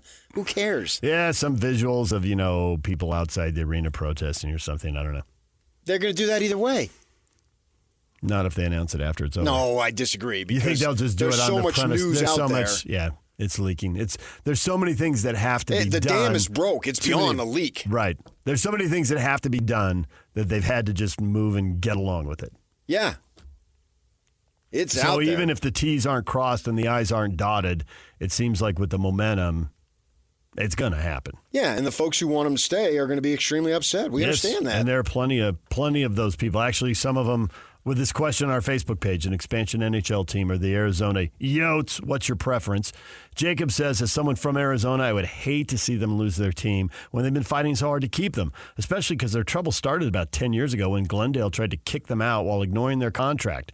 So please be an expansion team. All right. Well, he has at least an emotional vested interest in the team remaining in its current home and not its original home. Nick says if it is a relocation, then it would be like the Seattle Supersonics all over again, only this time it would be in hockey. Kevin is not worried about Arizona. I'm impatient. Relocation would get a team here on the ice sooner than expansion. And there's no doubt about that. That's a fact. That's a black and white fact. You cannot argue that. Eldon says, I'll take any team except the Boston Bruins. It's very specific, Eldon. Screw the Bruins. Moving one of the original 6. You think moving the Arizona Coyotes is a big deal? Move one of the moving original the Bruins 6 out of Boston. Move one of the original 6. That'd do it. All right, you've got some more reporting here from Frank Saravelli. Yes, Saravelli was obviously with Hans and Scotty yesterday, and going back to one of the comments just a minute ago about the concern of bringing an expansion franchise here versus the established franchise. Well, Saravelli says that at least with you talk about the Doan kid, they've got some options here. It looks like they can make them a pretty competitive program. Here you go. The Coyotes are really uniquely positioned, whereas instead of wanting to start from scratch with an expansion team, if I were in Ryan Smith's shoes, I'd much rather start with the Coyotes. You've got building blocks of good players. You've got some fantastic prospects. You've got an arsenal of draft picks to deal from. And you've got a team that, at least this season until January, showed a ton of compete and fight. Yeah, that sounds just like the Jazz. Well, actually, the Jazz have had 2 rebuilding years, and Arizona's missed the playoffs 10 out of 11. So Arizona's actually in Phoenix Suns territory, moving towards Warriors and Kings rebuild. Well, I think that's part of the reason why they're in the little pickle the situation they're in. Yeah. But, I mean, I don't know that that's necessarily the truth anymore. I mean, in their first season, the Knights lost in the final. The expansion rules were very friendly, and they were very good very quickly in Las Vegas. Yeah. And we actually do have people posting here that they would prefer an expansion team as opposed to an organization that's had a lot of problems like the Coyotes. Yeah. I mean, the Knights, it was until their, 5th season that they did not make the playoffs. I think in the 4th they won it. Yeah, Josh says, I would prefer expansion just to be able to compete immediately, but I will take the NHL here any way we can get it.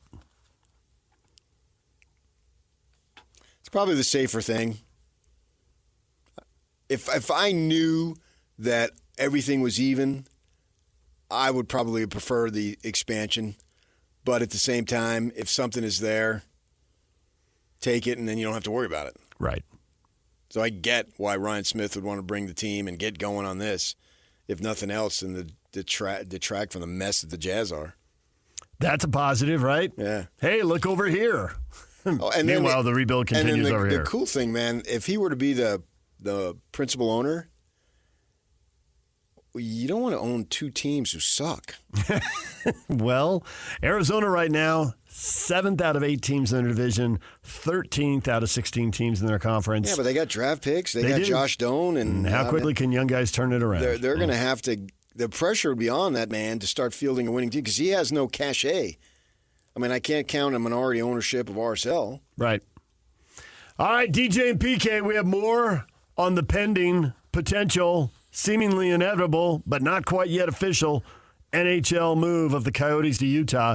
In Mendes, NHL senior writer for The Athletic, joins us at 8:30. Brian Taylor coast to Real Golf Radio, live from Augusta, Georgia, where they've got at least a 2.5-hour weather delay. That's next. Brian will join us. Stay with us. 2024 Masters coverage live from Augusta, Georgia is brought to you by Mountainland Supply, Zions Bank, Black Desert Resort, Hoops Vision, and Siegfried and Jensen. We are joined now by Brian Taylor, co-host of Real Golf Radio. You hear it Saturday morning, 6 to 9 here on The Zone with Brian Taylor and Bob Casper. Used to be 6 to 9. It's now 8 to 10. Thank you, Yuck. Brian, good morning. Good morning, boys. How are we? Dry. Yeah, well, we're mostly dry out here at the moment. Has the rain stopped? Has the lightning stopped? Has the wind stopped? Yes. No. So I haven't seen any lightning. That's the good part. I woke up really early this morning, and I was looking at the radars that went through, and it looks like it kind of just the heaviest stuff kind of skirted below us a little bit here at the golf course. So that's good news. It definitely rained. It's definitely windy and gusty, but right now it's just cloudy, and I think we avoided the brunt of it. So 2.5-hour delay right now for the first start time, and then we should be back on track. Will they be able to get everybody done today in the first round? hard. I don't know if that's going to happen because you're talking about the last group set to go off at 2:00, so now they're going off at 4:30. Okay. They might be able to play until about 8:15. Sunset's around 8:00, so I doubt that last group's going to finish. I think maybe they'll, they don't typically play in 4 hours, so I think you're going to see maybe a couple of groups that come out tomorrow morning to finish up. So then nobody who doesn't have a tee time will be able to get on today, is what you're saying? I think everybody tees off today, yes, as if that's what you're asking me. No, I mean, I've walk-ups. You wanted to play. Nice. PK's standing outside Magnolia Lane with a bag right now, just wondering. You put your name on the list, and then you just wait and see if it's called, when it doesn't See look if like there's an opening? Yeah, exactly. Yeah. Well, I think the tee sheet's pretty booked today. Sorry Okay, about that. all right, I got you. Yeah. Although there was a story. I don't know if it was last year or in the last couple of years that a guy, he drew out, in the lottery and he got his tickets for the Masters, and he literally showed up with his clubs. He didn't quite understand, there was a story. It was there was an actual story. He stood there at the gates with his clubs, and had to have an explanation given to him. They didn't let him at least get a couple balls on the range? No, they didn't. They kindly directed him somewhere else to drop his clubs off, and then invited him to come in and watch. Part 3 course, at least. That must have been quite a disappointment. Sure. I think he had a push cart, too. I think he had a push cart. There you go. Extra $3. and probably a head cover on his ball retriever. It's going to be a big year for me now the season's getting started here because I got my ball retriever regripped. There you go. See, that's what I'm talking about. Yeah, well done. So. Fishing in the creek. I'll tell you. I got 4 freebies. That's actually the fun part about playing Black Desert is you can definitely find some golf balls. The not fun part is unlike the water, they're probably going to be cut up a little bit. But I've taken some guys down there to play golf, and they're out there walking around picking up golf balls and enjoying that more than they are playing golf, which is kind of funny sometimes. I thought you're not supposed to be able to go in the lava area. You're not. You're not, but there are a few places. It's just too tempting. It's like it's a little coin sitting out there in your grass. Yeah. Yeah. Yeah, I got you. Yeah. Bunch of 58-year-old guys letting out their inner 8-year-olds. There's something about a Pro V1 that's just sitting over there that you didn't buy. Ooh. That's right. I always tell people, look, you're probably wearing $100 to $200 pair of golf shoes, and you're going to basically go in and destroy your $200 pair of golf shoes for a $3 golf ball. That makes sense. That seems to make, it's pretty good. So, hey, by the way, can I just take a moment here and just say that currently going on as we speak, Jack Nicklaus is about to hit the honorary tee shot to kick off the Masters. That's pretty cool stuff. Yeah. I mean, when you talk about traditions, that's pretty neat stuff to see Jack out there, right? I mean, he actually looks really good. He's got a pink shaft in his driver. That's impressive. Yeah. Oh, right down the middle. I mean, how cool is that? Are you watching it live or on TV? Well, yes, I'm not. I'm not currently standing next to the first tee on a phone, so that would be the end of my Masters career. Not next to it. You could be 100 yards away. I am in the press building currently. Yeah. Okay. That's a neat thing, man. That's one of the coolest things is the way they honor these past champions. They get to come back every single year. I know Billy used to just relish, and it was so cool to see him and hear him talk about. He just had this. Just a different kind of glow about him, the different, kind of step, in his walk that he just was so excited to be there. People were so excited to see him. I mean, that's cool stuff, man. I mean, you just don't see that everywhere. No, golf owns its past better than any sport. Especially here, yeah. So, anyway, thanks for letting me share that. We had our draft with Bob, and I'm not going to tell you who drafted what. I'm just going to name some of the players that were picked and where they're picked. And you can say they went early, they went late, that's a good pick, that's a bad pick, and then we'll find out later on who you're criticizing or praising. Are you ready? I love it. All right, let's go. Scotty Scheffler was the first pick in the draft. You would have done that with the first pick? Absolutely. Yeah, that was Bob. Rory McIlroy's going for a career slam for the 10th time. Would you have drafted Rory with the in the second round? I don't know that I would have picked him number 2. No, probably wouldn't have. He won the second round. Hey, there's a young upcoming guy whose name I will probably mispronounce. Ludwig Auberge. Aubert. Say it again. Aubert. Yeah, it's like Gobert. Just think Rudy, but without the G. Oh, now I got it. Thank you. Good tip. Yeah. Pro tip right there. Tip. Now, there's only a dozen players getting drafted here. Well, I guess we have our protected regional picks, so 15 players. Is that a reach, or might Ludwig actually pull this off? Well, look, he is definitely. People talk about him being the next great star in this game, and the thing you have to remember though is he was in college at this time last year. Not only is he playing in his first Masters, he's playing in his first major championship. So, yeah, it could be a bit of a stretch. I was all of 5 years old when Fuzzy Zoeller won the Masters in 1979 in his first attempt, and he was also the last player to win in his first attempt here at Augusta National. So it's a stretch, but it would be a heck of a story. Aubert is this current version of Hovland. Interesting. I would say I would take the over on that. I'd take the over. I think he's got more in the tank than Hovland, maybe just from a physical standpoint. And he doesn't seem to have the short game, challenges that Hovland had to deal with for a couple of years. So, and right now, by the way, Hovland, after his press conference, I'm deeply concerned about his chances this week because he's so far down a rabbit hole on swing. I'm not sure he's going to even know how to tee it up. I mean, it was unless he was just completely trying to send us, on a snipe hunt or something. I mean, it was kind of shocking how deep into the golf swing he's getting and seemingly distracted on what he's trying to do here to win a Masters. But anyway, we'll see. We'll see how he plays. I'll be interested to watch him.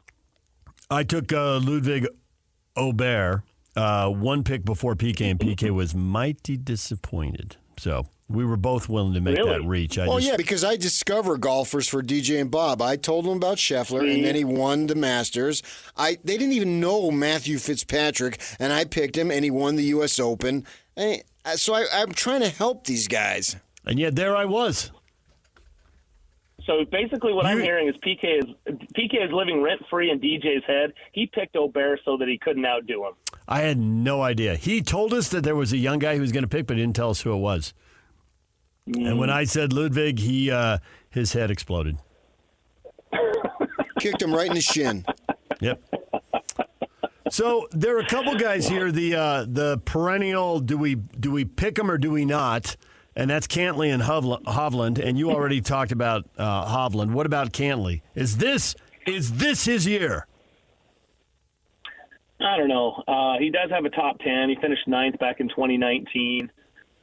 Finished tied for 14th last year. This is his 8th time playing the Masters, so he's definitely in that zone. Average number of attempts before first win is a 6, so he's definitely right in there. He's he's a great ball striker. I don't know. I'm not super high on Cantley right now, but what does that mean? It doesn't mean anything. He can go out there and win it as easy as anybody can. So we'll see. We'll see. I don't know that Cantley would have been in the first round for me, but PK took Cantley with his second pick and Hovland with his third. So who you got, PK? You got who's your first? Who's my first? He took Wyndham Clark in the first round, Patrick Cantley in the second, Victor Hovland in the third, and Joaquin Niemann in the fourth. Wow. And he's got John Rahm as his region. We have territorial draft picks like the NBA 60 years ago. He has John Rahm because they both went to Arizona State. So that's a good connection. That worked out for you last year. Nice job. I would say that PK is holding 4 wild cards. Let's just put it that way. Well, that's what I want to do. I don't want to pick Justin Thomas. Nobody picked JT. JT went undrafted. It wasn't that obvious. But I don't want to pick the obvious ones. No one did. I don't think JT's obvious here. Okay, but not now. But on prior years when I was plucking out Scheffler, I realize not now, guys. I guess I have to explain myself because you guys don't have the mind that I've got. I'm not talking about as we speak. I'm talking about in prior years when I picked Scheffler and nobody knew about him, and I picked Matthew Fitzpatrick and still nobody knows about him. That's what I'm talking about. I want the obscure guys now. I don't want to pick the obvious. I wouldn't pick Scheffler if my life depended on it. And, Brian, I lead with 5 majors. I always pick last. I let the other guys go every year. Every major, they pick ahead of me. I go last. He doesn't tell the whole truth. He tells portions of it. You came up with the territorial draft picks, gave yourself Rahm, and got a win. So you want to change the rule? Change the rule. I'm sick of you whining over my greatness. Bob gets and the Xander. last shall be first. Bob gets Xander Schauffele because he went to San Diego State, and I get Tony Finau because my kid went to West, just like Tony did. So there's our 3. And they're both totally tall. And they are both tall. You're right. I like those two. I like Tony. I think Tony. He's legit. Tony's right in that space. He's playing his 7th Masters. You know, he's got the top 5. If you look at the Masters champions, most of them have a top 5 before they win. You know, in fact, he's got 3 top 10s in the 5 April Masters he's played. He's got a win and 3 top 10s, including a runner-up in his last start since the last Masters. So, you know, why not Tony? That's what I'm saying. Why not? Bob has Scheffler, McIlroy, Brian Harman, and Will Zalatoris. Is that a good group? Is Bob going to win? Well, it's a good group because he has Scheffler, right? It's a good group, but Zalatoris is interesting. I mean, he's only played twice, and he's finished 2nd and 6th. I mean, that's pretty dang good. Now he's coming off of the back thing, and he's got a new long putter in there. And but yeah, that he's going to be fun to watch because, I mean, he literally almost won it in his first attempt, finished 2nd. So I mean, that's awesome. Who else did he have? Who was the other one he had? Scheffler, McIlroy, Harman, and Zalatoris. Oh, Harman. Brian Harman is an interesting pick. That's probably a good one. I would have taken Dick Harman over him. Nice. I have nothing to say to that. There really isn't much to say. We could get Dick Harman on the air. I don't think he'd have much to say. Talking about Butch Harmon's brother. Right, yeah.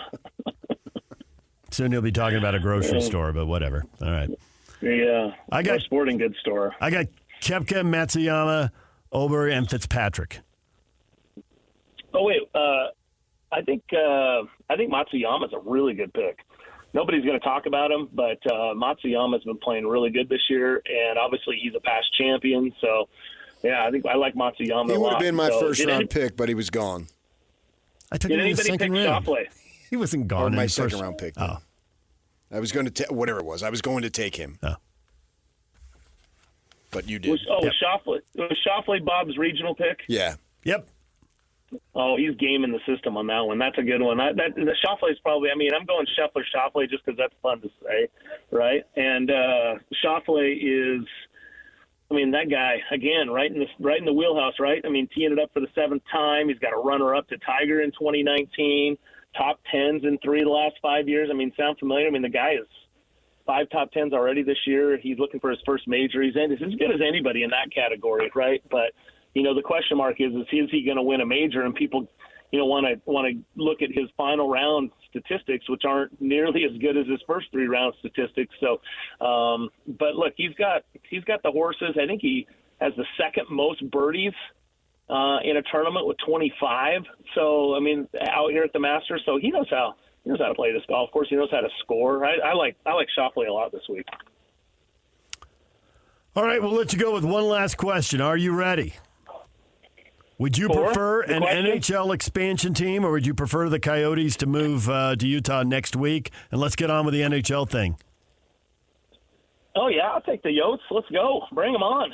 I mean, aren't we a now society? We're not patient. We want our stuff right now. So if we can have them now, why would we wait a couple of years? You know, is there a negative to rebuilding a franchise, or do you take on some sort of negativity if you brought in a team? Look, I was down for bringing the A's here. You know, and I know the A's aren't exactly, you know, the Yankees as far as titles go, but, you know, it doesn't mean they couldn't be something if they moved here to Utah, right? So I'll take expansion. Let's go. It's all about the ownership and what you do with it. It doesn't matter the name and the history, right? That's my take. There it is. Well, Brian, good luck with the weather, and hopefully you get to watch a lot of golf today there in Augusta. You know, the best thing if the Coyotes came is we wouldn't have to have this naming contest. I'm frightened at some of the names that have been suggested. Anyway, thank you, guys. It's good to visit with you. Here's hoping we get as much golf in as today. We should be back on track tomorrow, so it'll be a great weekend. Brian Taylor, Real Golf Radio here. Saturday morning, right here on The Zone. Ian Mendes, NHL senior writer for The Athletic, is going to join us coming up here on the other side of the break. And then later this hour, we give away a couple of tickets to see Real Salt Lake play the Columbus Crew Saturday night at America First Field. And at the top of the 9 o'clock hour, Kevin Graham, longtime sports radio host, program director, is going to join us to talk Jazz rebuild. That's at 9:05. DJ and PK, it's 97.5 The Zone. Ladies and gentlemen, may I present... This is JJ and Alex. It's not official. Obviously, an agreement has to be made on a sale. An agreement has to be made with the NHL to relocate the franchise. The owners of the NHL have to agree to that. They have to have a vote, I believe, to relocate a franchise. There's a lot of things that have to be done.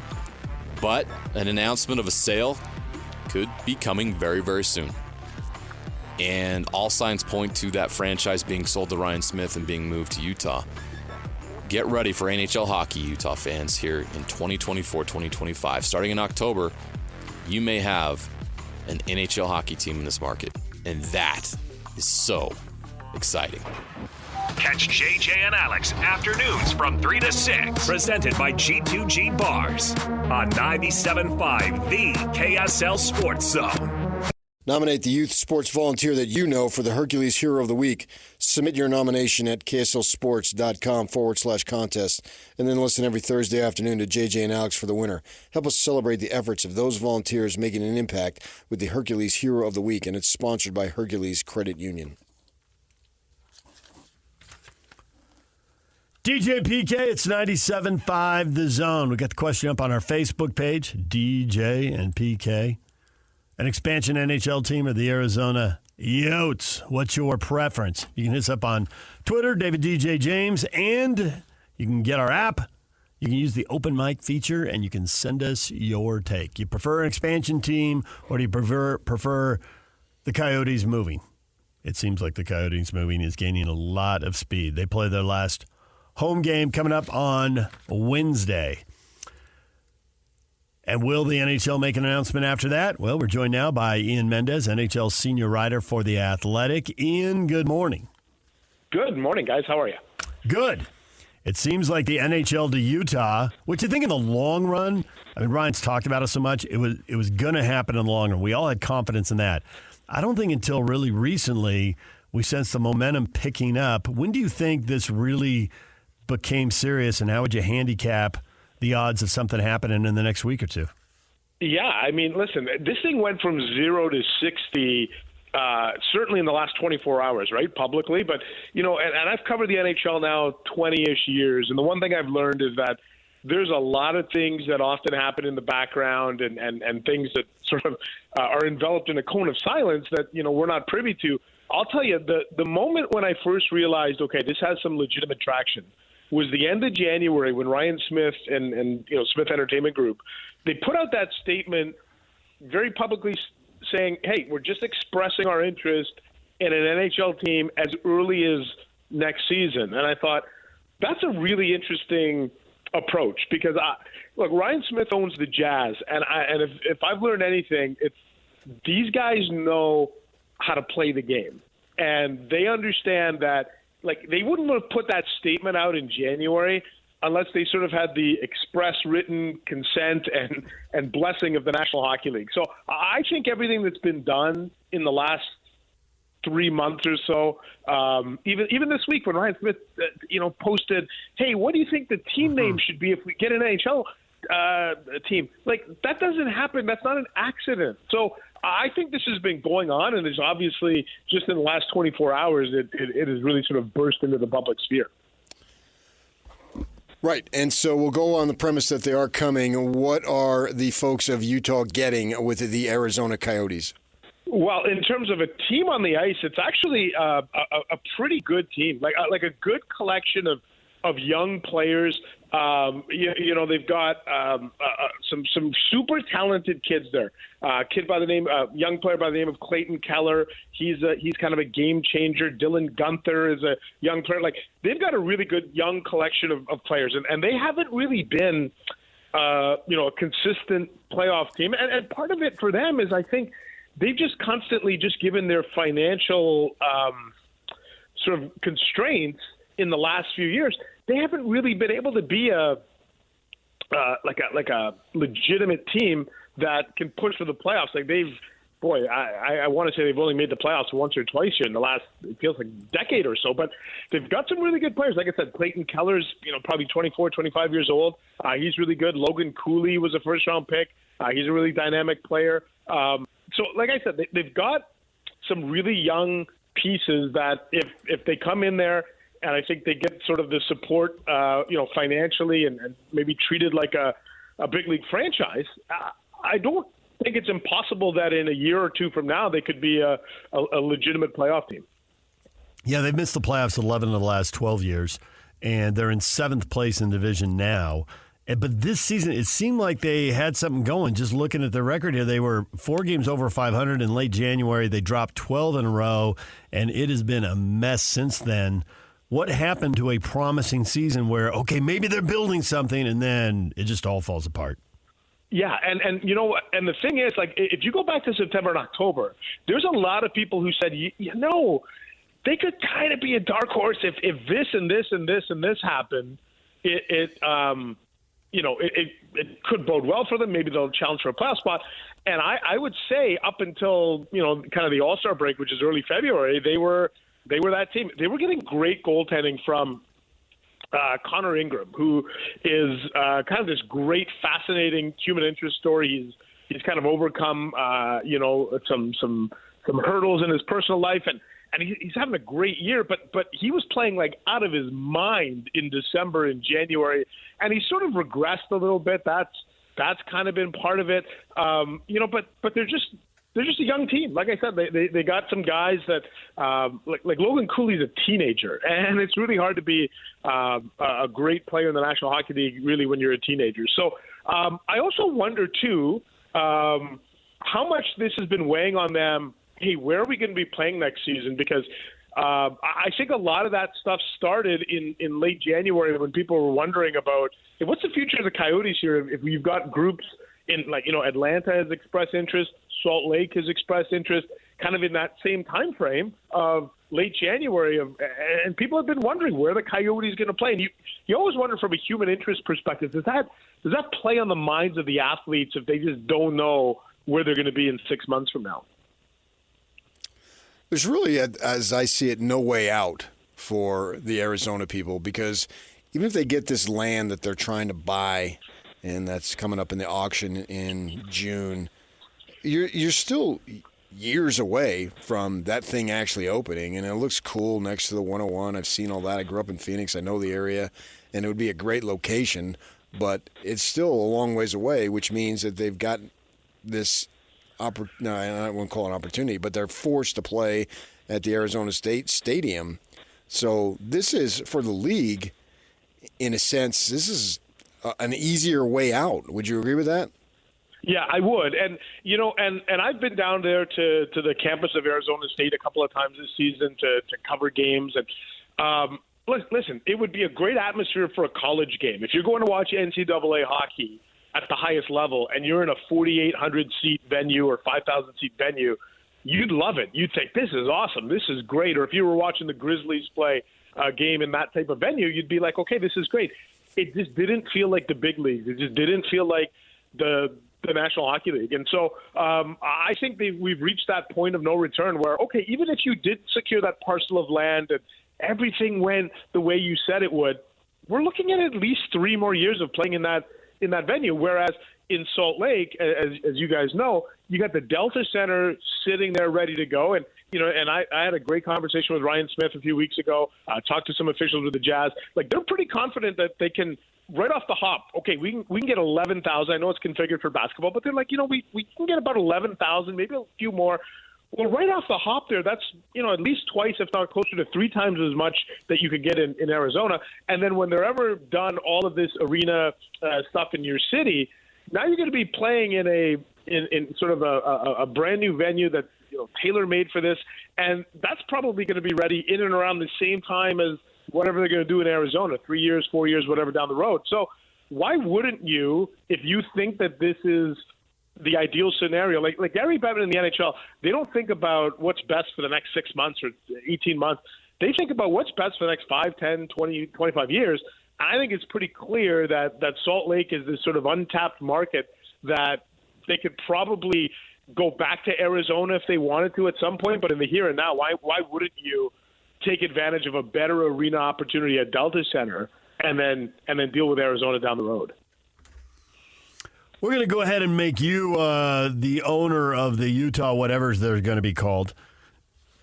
Given the history of, missing the playoffs 11 times in 12 years and being seventh in the division, if you own this club, would you blow everybody out, hire your own GM and your own head coach and start fresh? Or do you think there's enough momentum and enough growth that they really ought to stick with the people in place? And given that they get away from this cloud of negativity you referenced with the whole team playing the second half of this season with a doubt about are we moving and where are we going and what's happening, do you think there's something to build off of here? And you'd keep the group together and let them build whatever it is they can build going forward? Yeah, and that's a great question, right? If you look at franchise relocations in the past, like when Denver got its team, the Colorado Avalanche, in the mid-'90s, they kept a lot of the people, a lot of the roster together because they felt like they were on the precipice of greatness. And sure enough, in their first season in Denver, they won the Stanley Cup, and they kept the general manager, and they kept some continuity there. I don't think Arizona is on the precipice of being a Stanley Cup contender, but I do think that they're on the precipice of maybe being a playoff contender. They got a really good, charismatic coach named Andre Tourigny. And, what I think is really interesting is, Ryan Smith, for all of his basketball acumen, I think is pretty well connected to the hockey world. Like, I think he, for example, like I said, I chatted with him a few weeks ago. The thing I was really struck by was he's got a great relationship with John Cooper, who's the head coach of the Tampa Bay Lightning, who won 2 consecutive Stanley Cups a couple of years ago. John Cooper is generally regarded as the best coach in hockey. And, Ryan Smith has a direct line to him, and I don't think John Cooper's going anywhere, but it does open my mind up to the idea that, look, Ryan Smith is probably a pretty well-connected guy that at the very least will bounce ideas off of smart hockey people to say, how close is this organization? Where are the gaps? That type of thing. So, if you're going to be spending north of $1 billion or whatever to bring an NHL team to your franchise to your city, I don't think it costs that much more to make some smart hires. Really, it's just a drop in the bucket, so to speak, if you're going to go out and get, better coaching, better guys in your front office, that type of thing. But the shell of it is there for sure in Arizona. And like I said, I think they've built up a pretty good team. I think you can make the argument that their inability to take the next step has been sort of predicated on sort of financial handcuffs. We saw with the Golden Knights when they came to Vegas, they were winners instantly. Could you tell us how they were able to do it? Because obviously they weren't down for very long because it didn't happen that way. And Arizona's been down. So explain to our listeners how it works in hockey and how you can quickly go from nothing to everything. See, and this is funny because the Vegas Golden Knights came in the NHL in 2017. But here's the difference between Vegas and what potentially could happen in Salt Lake with if the Coyotes end up in your city, and that is Vegas was an expansion team, meaning they didn't inherit any players. They literally came into the league and they're like, all right, let's just start from scratch. And then they had an expansion draft. So every team in the league had to protect X amount of players, and then sort of quote unquote scrap heap, we'll call it. Vegas got to pick off the scrap heap. Now, what happened was Vegas was extremely smart. They made some shrewd moves, some shrewd trades, and they got really lucky. They got really they were really smart, and they were good right off the hop. They went to the Stanley Cup final in their first year, which is kind of crazy when you think about it. It's almost an aberration, but they've been a really good operation in their first 5 or 6 years, but partially because they started from scratch. The situation that you're going to get, like I said, in Salt Lake City, if you get the Coyotes, is you're gonna bring a handful of really good young players. Like, I think if you went around the league and you asked people about the core of the Coyotes roster and where they're at, most people would say like that's a pretty good team. Like that's a team that with the right tinkering and the right insulation, like I said, could be a playoff team as early as next year, but certainly in 2 years. So Vegas, it's really tough. And even Seattle, they kind of made the playoffs as an expansion team in their second year.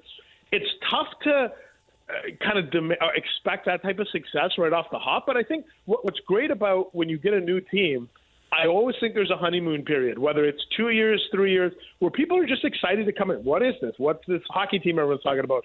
And you get a little bit of runway you don't have to be great right away. And I think the timing of that might actually be perfect in Salt Lake City, because I think there'll be a honeymoon period of 2 or 3 years, and then it should coincide, I would think, with that Coyotes team, if that's who you get, being ready to be sort of a legitimate playoff Stanley Cup contender. You get your arena situation sorted out, and then you kind of really, in 3 or 4 years from now, I think can start to look at, hey, maybe we have championship aspirations here. I like the way you're thinking there. One honeymoon when you show up in town, and then a second one when you open the new arena. And if you haven't gotten good by then, well, you've really messed it up and you've blown 2 golden opportunities. But those are 2 golden opportunities. 100%. Like that, that new arenas, people love, right? People love new arenas, new venues, new ballparks. There's just something exciting about that, right? So I think that's a great way. And you look at those artist renditions that Ryan Smith has put out about the downtown. Like, how could you not be excited about what potentially could be on the horizon here 3 or 4 or 5 years down the road? Ian, we appreciate the time. Thanks for joining us. And I guess we'll probably be talking to you again. We'll see how this plays out next week. Yeah, that sounds great, guys. Have a great day. Thanks for having me. Ian Mendes, NHL senior writer for The Athletic, talking about a potential relocation of the Phoenix Coyotes, the Arizona Coyotes, from Phoenix to Salt Lake. Well, they were once the Phoenix Coyotes. They were. And now they'll be the Utah. Whatevers. We'll find out. Gut instinct. By the time Ryan sent that out, did he already know what he wanted to name the team? He did that social media post about, hey, what do you think we ought to name the team? Did he already have a pretty good idea? I think he was seriously looking for input. Yeah. I mean, he's going to have his preferences. Everyone does. He's no different than anybody else, even though he's got all the cash and he makes the decisions. He'll have preferences just like everybody else. Yeah. For being a billionaire, he's also a regular dude. And so, so he was going to – I think he was serious and sincere in that. And then a committee or somebody, I don't know if it'll be him, will make the name. And I'm not really caught up in what the freaking name is, to tell you the truth. And whatever. I mean, the Jazz didn't seem to fit here, and here we are. Here we are decades later. Yeah. You can't imagine anything else now. Yeah. I'm more concerned about the product and what's available and how are you going to win. This is pro sports. So let's win. Yeah, and pro sports to me, not exclusively, but a large degree is about winning. You're not here building character. Right. You'd like him to have character. You can spin that at the college level, certainly at the high school level, and I'm fine with that. Although we're finding out at the high school and college level, it's really about winning. But hence spin. Right. But nonetheless, you still want 16 and 17-year-olds to, right. Yeah, I mean, have that's a good the mentor. ideal. Yeah. Yeah, we get all that. Build character and win. But at the pro level, it's about winning. And you've got to do everything within your power to win. And in some cases, in the case of the Jazz right now, it's obviously taking steps back. Okay, that's what they decided to do, so be it. But it is still about winning. It's not necessarily winning tonight, but it's winning over the long term. And once they come here, that's all that matters, is that franchise going to win. Everything else is secondary. DJ and PK, it is 97.5 The Zone. We have RSL tickets to give away next. We'll do that on the other side of this break. Also, we have Kevin Graham coming up at the top of the 9 o'clock hour. DJ and PK, it's 97.5 The Zone.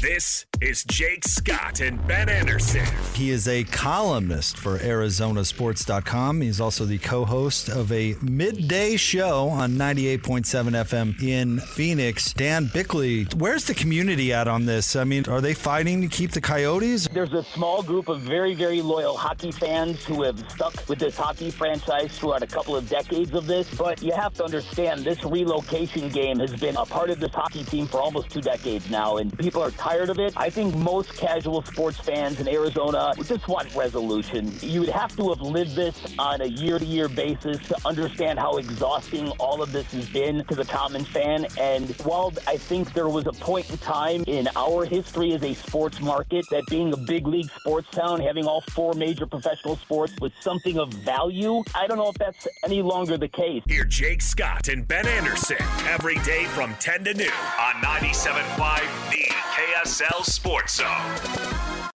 Yeah. DJ PK, it's 97.5 The Zone. Kiss is the band of the day because they just made $300 million selling their music catalog. Good. Maybe they can buy into the Yetis. The Yeti. Will it be plural? Singular? Plural? Will they put an S on the end? How does that work? Either way. And until they decide to go singular, I'll just say Yeti. But if you want to go Yeti as opposed to Yetis, that's cool too. We have tickets to give away to see Real Salt Lake. They're hosting the MLS Cup champions, the defending champs, the Columbus Crew, Saturday night, America First Field. Caller 12 right now, 801-575-ZONE. 801-575-ZONE. Caller 12 right now wins a pair of tickets if you want to go to the game Saturday night. Yeah, that Columbus is quite the crew. They really are. I see what you did there. That was very clever and well done. I got to say, in the last 24 hours, my level of excitement has gone way up. Yeah, I agree. It really has. I agree. There is something that's happened over the last day or two that is, Ryan putting that tweet out about, what would be a good nickname? It's kind of like, all right, well, he knows something we don't know clearly. That kind of accelerated my interest. Right, it wasn't out of the blue.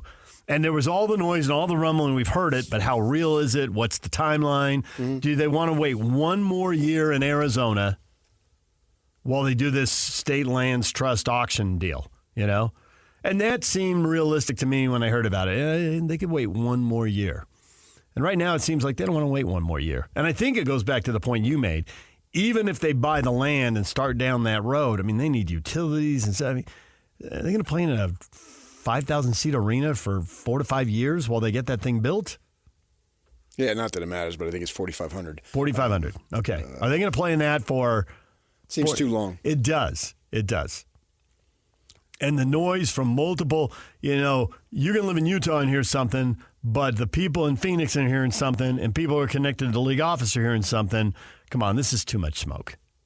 There's got to be a fire somewhere. Yeah, I wondered why they couldn't just go for, if they're going to go temporary, why not the Suns arena, or they still have that other one that's sitting out there next to the football stadium. It's all, and they call it the Westgate Complex as a temporary thing, but that doesn't seem like what they're doing. Yeah, so I can get excited and get behind this.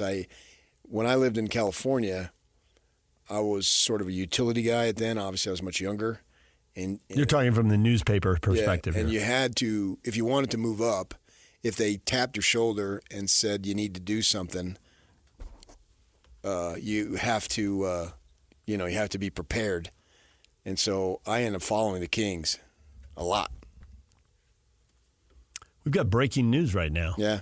On our TV screen, ESPN is reporting that O.J. Simpson has died at the age of 76.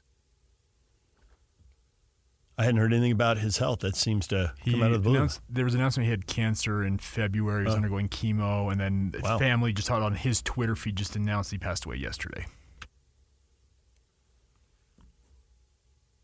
Man, we got Kevin Graham coming up. There's a long, complicated sporting legacy right there, huh?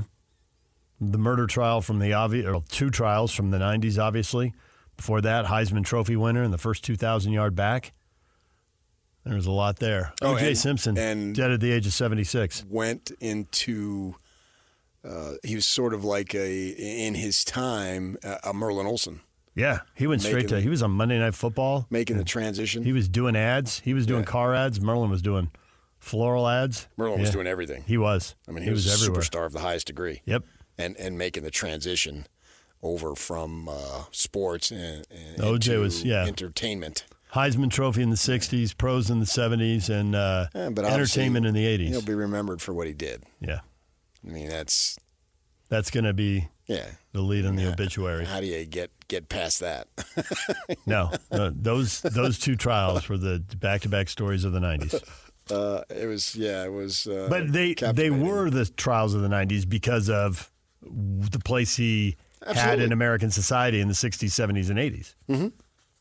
Oh, yeah. He was viewed as one of them. He was like a Peyton Manning is today. Yeah. Yeah, that's a good analogy. Crossover. You're an athlete of the highest order, and you segue seamlessly into the media, and you maintain that kind of profile. Yeah. And literally with the Monday Night Football. I mean, it's the Monday Night Football booth. Peyton Manning is seen now more than ever. Yeah. I went to an Old Dominion concert on Memorial Day weekend, and who they bring out? Peyton Manning. What do you mean they brought him out? Did he come out and sing a number? Or? He did. No way. Yeah. He sang. Yeah. He's mentioned this on air before. Yeah. Yeah. I forgot. That's crazy. Peyton. Yeah, so Peyton. So O.J. Simpson, dead at the age of 76. I had missed the health issues with him. Well, there it is. All right, DJ and PK, we got to go to break. You got a winner already, or should they keep calling? We got our winner. Okay. Greg will be going to the game. Greg's going to the game. Congrats, Greg. Kevin Graham, longtime sports radio host, program director here in the market, is going to join us next. You've seen him tweeting about the Jazz rebuild. We will get into the rebuild with him. And he's got a little history in Arizona, among other markets. I guess we can give him a hard time about that. So his perspective on the Coyotes as well. DJ and PK, it's 97.5 The Zone. DJ and PK, it's 97.5 The Zone. It's time to welcome Kevin Graham back to the airwaves, longtime sports radio host and program director here in Utah in 3 different stints and in many other markets around the West. But, hey, well, across the country, really. And the book's not written yet. The book is not written yet. There's more chapters to go.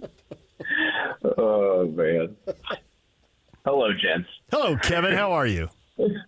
I'm good. I was listening to you guys online, and OJ's dead. Kevin Graham's up next. Break it down, shall we? Yeah. So, no offense. I know you know when someone dies, you got to be like all sad and all that. But good riddance. I mean, OJ should have been taken care of a long time ago. So whatever. So, but he was a hell of a football player that killed the Jets. Literally, and on many instances. So that's kind of a poor choice of word there, by the way. But yeah. Let me just say right out of the gate, you have not disappointed, Kevin. You needed no time to warm up. He comes up with the bases loaded and hits it out of the park. Wow. I'm trying to write down all the notes and highlights here, and I can't keep up. Oh yeah. I mean, again with O.J. Simpson, think about it. I mean, there's those points in life where you remember what you were doing at that time. And sadly, I remember where I was, what I was doing, how I heard when OJ, killed those people and then, led on that infamous, 10-mile-per-hour Bronco chase. I mean, I was in Lansing, Michigan. That was only my fourth radio job at that point. And in a car, and I just listened to a music station, and the DJ comes on and said, "You got to turn on the TV. OJ's running from the police." And I'm like, "Oh, cool." And that's all I don't know about you guys. That's all I watched, like the rest of the night. So it's sad because he was a hell of a player, and he was funny in the movies, Naked Gun, and he just seemed to be that perfect personality, And then who knew that he was a murderer? So good times. Allegedly, sorry. Well, a lot of news happening with that particular story, and then the hockey coming here potentially. Now, you worked in Arizona. Yeah. And I miss you not being there for playing golf, but nevertheless, you moved on. And, you know about the Coyotes' history, and you know about Salt Lake, obviously, pretty much as well as anyone. What's your take on the whole thing? I'm excited for Utah.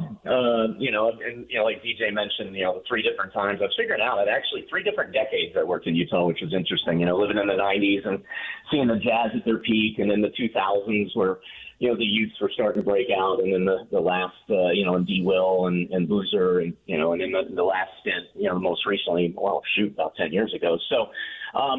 I'm happy for Utah if this happens. It sounds like it's going to. It's interesting. I was actually in Phoenix, PK, visiting family, and I was listening to our old friend Ryan Hatch's radio station down there, and Gambo or Gambadoro, which I think you guys had on, or one of the shows had on. Yeah. He broke the news, and I was driving, the sprawl valley that Phoenix has become, and I was like, wow. I mean, this is actually going to happen for the state of Utah, for Salt Lake City and Provo and everywhere else, and. So really, first and foremost, I'm excited because, Utah does deserve, I think, a second professional franchise. I think the Coyote situation is a good situation. Again, more people that are in the know that I've listened and read. I mean, and you guys had a previous guest on. I think they're a young and upcoming team, which I think is good. I do think, obviously, a new identity is going to help them because they have, as you guys know more than anybody, PK, you being so familiar with Arizona and the Phoenix area. They had no identity there. I mean, they had no home. And so they're bouncing around. Phoenix is also a very unique, different market because there's sports fans from everywhere else. So yes, the Coyotes had a core group of fans, but again, I'll be honest, I think Phoenix is one of the worst sports towns because of the fact that there's so many people from someplace else. They only really jump on the bandwagon, or they jump on the bandwagon when the Arizona teams are good. So I think, Salt Lake City, and I think, DJ, I think you mentioned about, well, did they rebuild or whatever? Well, I think just a change of scenery and a permanent home is going to definitely help that team in the rebuilding process. So I think it's fun. I think it's great. I do have some concerns, like, can the sports base in Utah support two professional teams going on at the same time, basically? That's 82 games now, not counting exhibition games. That fans are going to have to dish out, $100 a ticket, if not more. I think the average ticket price is anywhere from $90 to $130 for an NHL game.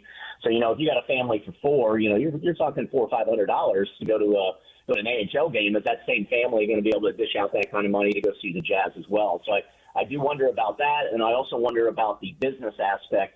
The sponsorships, you have enough core, and I know Salt Lake's changed a lot over the 10 years since I've been there, so you guys know better than me, but, do you have the business community that can support two professional franchise sponsors, suite holders? Again, it's all big money. So I do wonder about that as well, but you know what? Give it a run and give it a shot. And I will say this, the last thing I'll say, for the state of Utah, who I think the fans desperately deserve a championship, and it doesn't appear that's going to happen with the Jazz anytime soon, if ever, your best chance at winning a title will be with that hockey team. We saw it with Vegas. You don't have the issue in the NHL that you have in the NBA.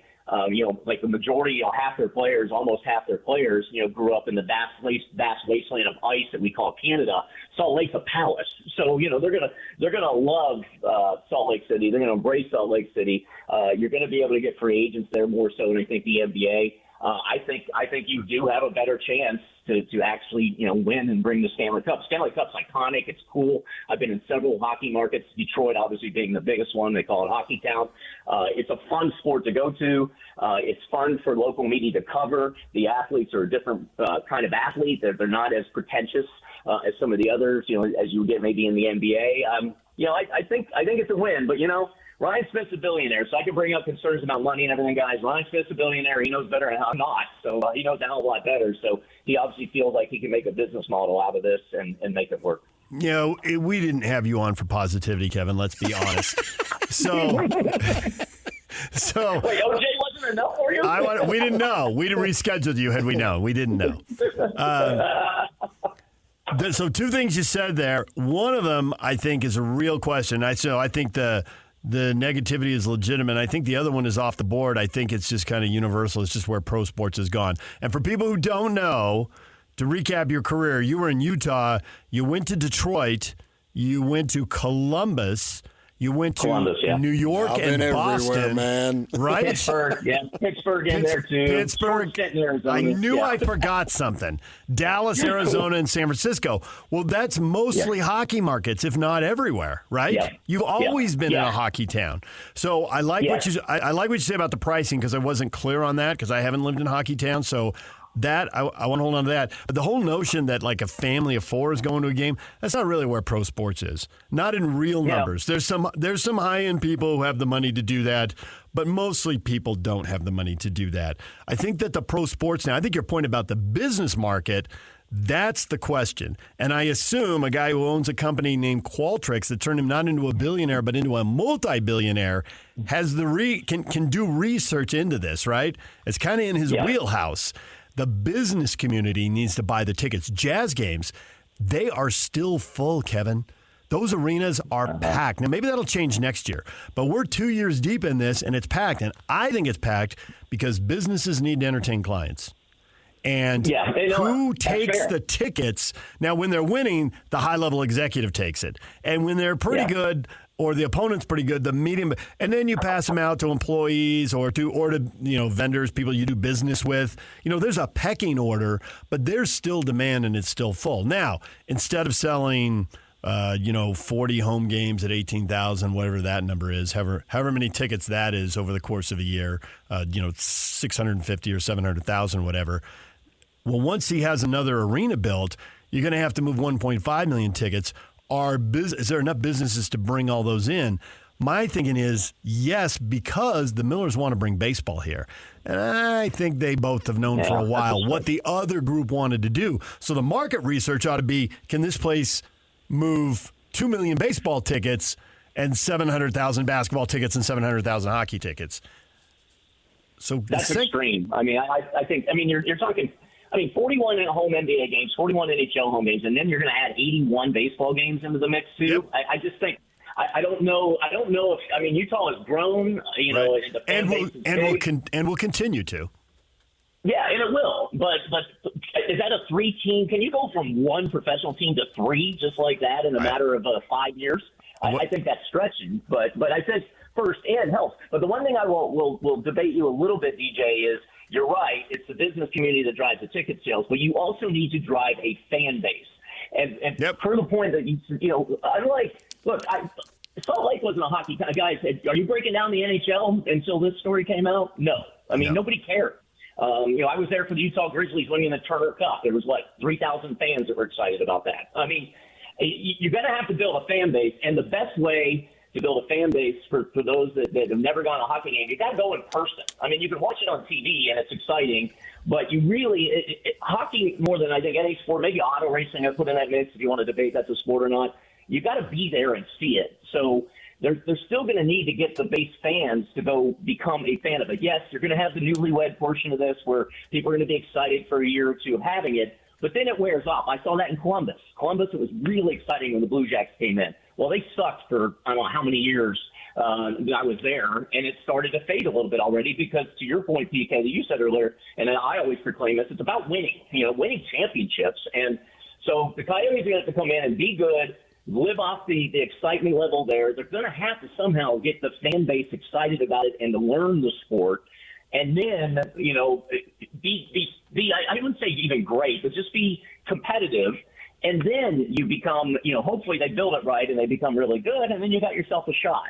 So it's intriguing. It's kind of fun to follow. I'm kind of jealous of you guys. You guys get to be a part of this whole thing. But I don't know. We will see. But you're right, DJ. Ultimately, the business is what drives the model. TV contracts, all that fun stuff. Are the games going to be able to be accessed on TV regularly for everybody? Unlike, what you're having to do with the NBA. All those questions still need to be answered. You've been here during some great Jazz times, and this franchise, by and large, has been well run for many, many years. Not to say that they can't get back, but what's your level of optimism that it happens anytime soon? Because right now it's pretty much as low as it's been. Yeah, it's ugly. I haven't been able, with everything going on in my world, I haven't been able to watch this team as closely as I'd like, but I had the game on last week. I think that's what you guys referred on the tweet. And I'm watching, and again, I just look at it back from my days of being in Utah over the years, and I'm like, and I think DJ and you and I have argued over tanking many times. Should you tank? Should you not tank? And I'm usually a proponent of, the way to build this team and build this franchise is you tank. But man, I'm watching them like, who are these guys? Like, this is pitiful. And I'm like, and I'm looking up and I'm going and I'm sure you guys know this stat. I looked, since the trade deadline when basically the Jazz waved the white flag and said we gotta be worse and we can keep that number 1 pick.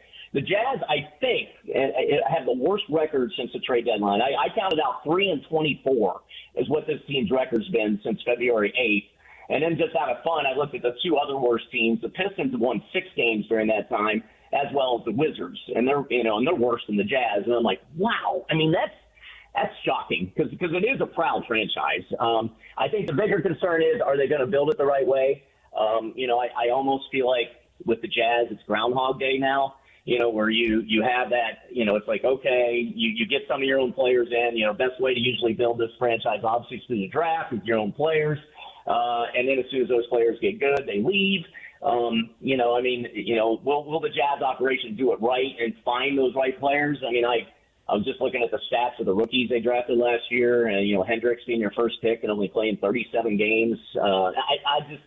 I don't know. That'd be my question. I'm a little concerned, like, okay, it's great to tank. It's great to do this. You got a top 10 pick. Most likely won't be a number 1 pick unless you get lucky for a change. I don't know. I feel bad. I feel bad for the organization. I feel bad for the fans because they deserve a lot better than what they're seeing on the floor right now.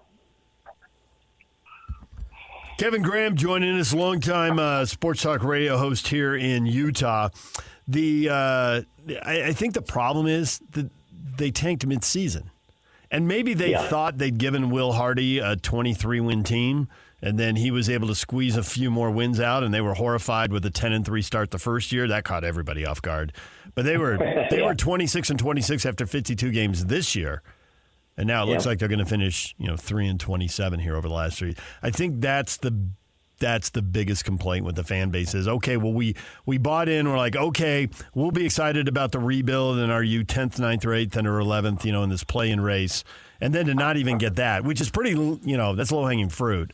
And yet you don't even get that. I think that's what the frustration comes from with the fan base. Well, no, and again, it goes back to seeing a future. And again, you guys know better being in the market with me not being there on a day-to-day basis now. All I can do is listen to you guys on occasion and read.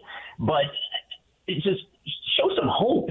Is there something that the fans can be excited for going in the future? If it's just so they can get and retain their top 10 pick next year, well, who's to say that top 10 pick's going to be any? I mean, the NBA, has less depth, it seems like, in the draft than any other drafts.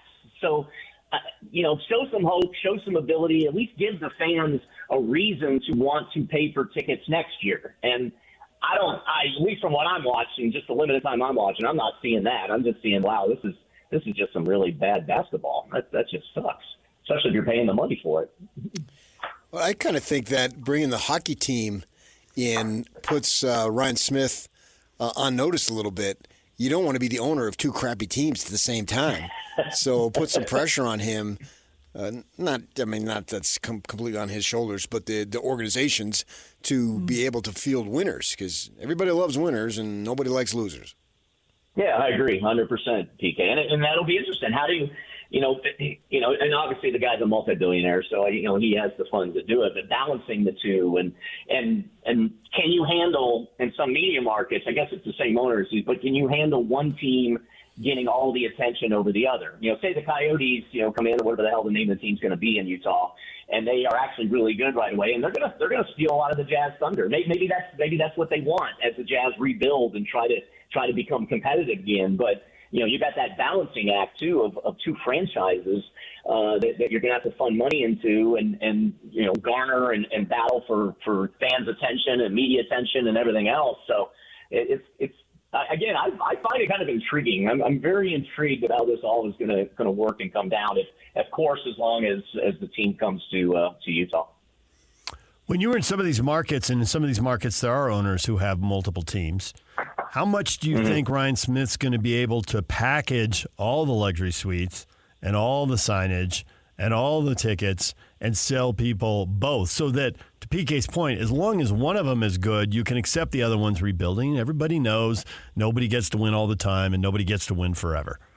Maybe with the Dodgers with the deferred money, we'll see. But up until this, for the last century, that hasn't happened. And so how much of the team's been able to pull that off, and has that been accepted and worked in communities? Because maybe he'll just be in a more position of strength here as long as one of the teams is good and you're selling them together. It might be different once Major League Baseball arrives, but until then, how do you think that'll work? I don't know, because most of the markets I've been in, DJ, outside of Columbus, where where they got the Blue Jackets, and I was there for that first year of the Blue Jackets franchise. All the other franchises have been established. There was already bigger markets. They already had 3 to 4 of the professional franchises. So invariably in most major markets, like you go to New York, when I was in Boston, unless the hockey team is winning, it's definitely third or fourth on the list for popularity. I mean, there's no doubt about it. So what I think is intriguing about Utah is that you're right, but you have this long-term one franchise of the Jazz that's been there for, ever. And now you're bringing a new NHL team in. That's the dynamic I don't know.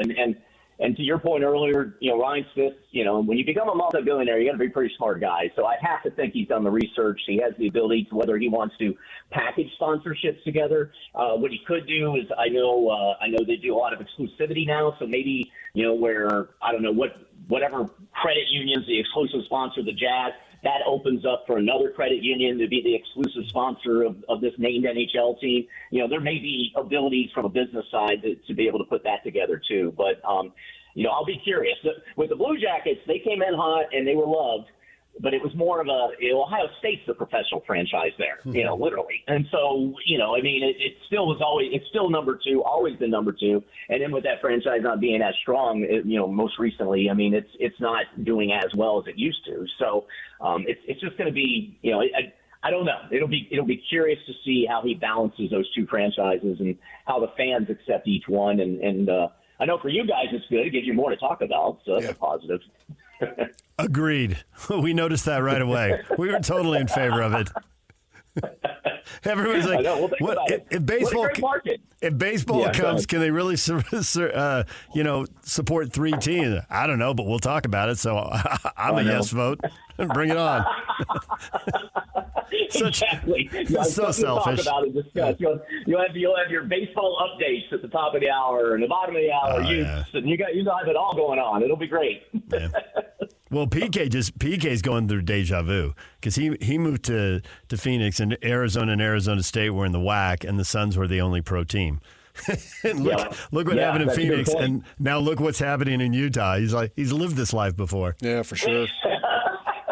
Well, that's why he's so wise, and he's gonna be able to offer insight that you'll be able to get nowhere else. Oh, thank you, man. There's our tease, our promo. There's a promo. Mark it, Yak. That's right. That's right. Oh man, but yeah, it's going to be fun. It'll be. I'm actually really excited for Utah to see how this breaks down, and then I'm also because you also got to throw BYU, like obviously Utah football into the mix, which is basically pro teams in that state. So with being in the same conference, man, I mean this could be the what's the word to use? Like the mecca of all sports of all time in the state of Utah if this all goes down. Oh yeah, I think you're right. I think you're right on with that. Especially with NIL. I mean, it's just more, and the athletes, and it's, the whole thing is hold the media out. We'll do all this with our internal media, right? That's the thing that you're seeing across multiple organizations and all that. And I'm like, yeah, no one knows who your players are, and you're having problems with raising NIL money. But okay, you do you. We'll be over here talking about hockey. Exactly. All right. But you got to dictate what the listeners care about, and let's face it, man, those listeners are. And the listeners the listeners like winners. So who wants to win? Yes, well, who wants to win? At least between BYU, Utah, hockey team, Jazz, one of them's got to be decent. So I mean, you have to think, right? I mean, believe me, being got a lot. My daughters live in Detroit, obviously with high school, college years, worked in Detroit. I mean, remember the run that Detroit was having there for a while, man? All those teams were the worst. So yeah. Well, once you left, the Lions got better. Just had to get your negativity out of town. That typically happens, yeah. Hey, I want to say, though, I am not there. The Jazz suck, and I am not there to live in the glory of it, all right? So it's not my fault. I can't take blame for that. Kevin, we appreciate the time, as always. You delivered. We knew you would. We didn't really doubt it. Thank you. Well, I miss you guys. It's always an honor. I'm actually talked to our buddy Gordon. I'm in and David, and I might be coming into Utah in June. So hopefully I get to see you guys when I come into town. That'd be great. We look forward to that. Thanks, Kevin. All right, awesome. Thank you, guys.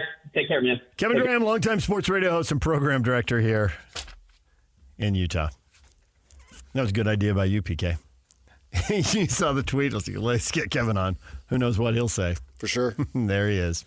All right, we can take a break. When we come back, everything you missed in this show. The golf, the hockey, the basketball. It's all next. Stay with us. Yuck. He's still here.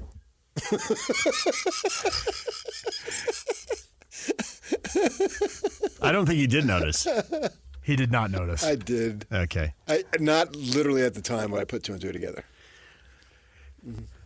You know the old saying, like, when there's a story, just weather it, 24, 48 hours, another story comes along, and then whatever the other story is gone. Which is often the case. And now we're in like hyperspeed. Wait 45 minutes. We were just talking about Kentucky is open. Mark Pope played at Kentucky. Is he the first choice for the job? No. And he's probably not even the second or third. Neither was Pete Carroll. Right, exactly. And we can go on down the list of other coaches who got a job fifth and then won it all. Jim Herrick at UCLA was the fifth or sixth choice, sitting there at Pepperdine waiting for Valvano to turn it down, and he did.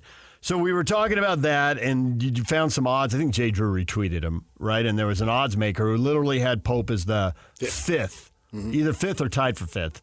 So he's in the mix, but, up the track a little bit. Bet online, I think it was. So that hasn't even been resolved, and we have moved on to what is wrong with the Jazz and Ainge's quote about hope and the NHL, where just over the last 24 to 48 hours, publicly everything seems to be accelerating, and it seems to be clear that maybe 3 or 4 weeks ago it accelerated privately. But publicly here, it's just in the last day or two, it is really picking up steam. And O.J. Simpson died apparently of cancer this morning.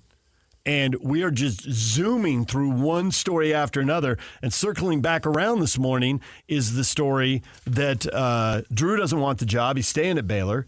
That's the second coach to turn Kentucky down. And so under the theory, we'll just go with the odds makers theory that Pope was fifth. We're checking boxes and moving down the line here. Well, that's what would have happened if he would have got the job. Right. There would have been other higher profile, more proven candidates who did not take the job. Ultimately, when you get the job, that doesn't matter.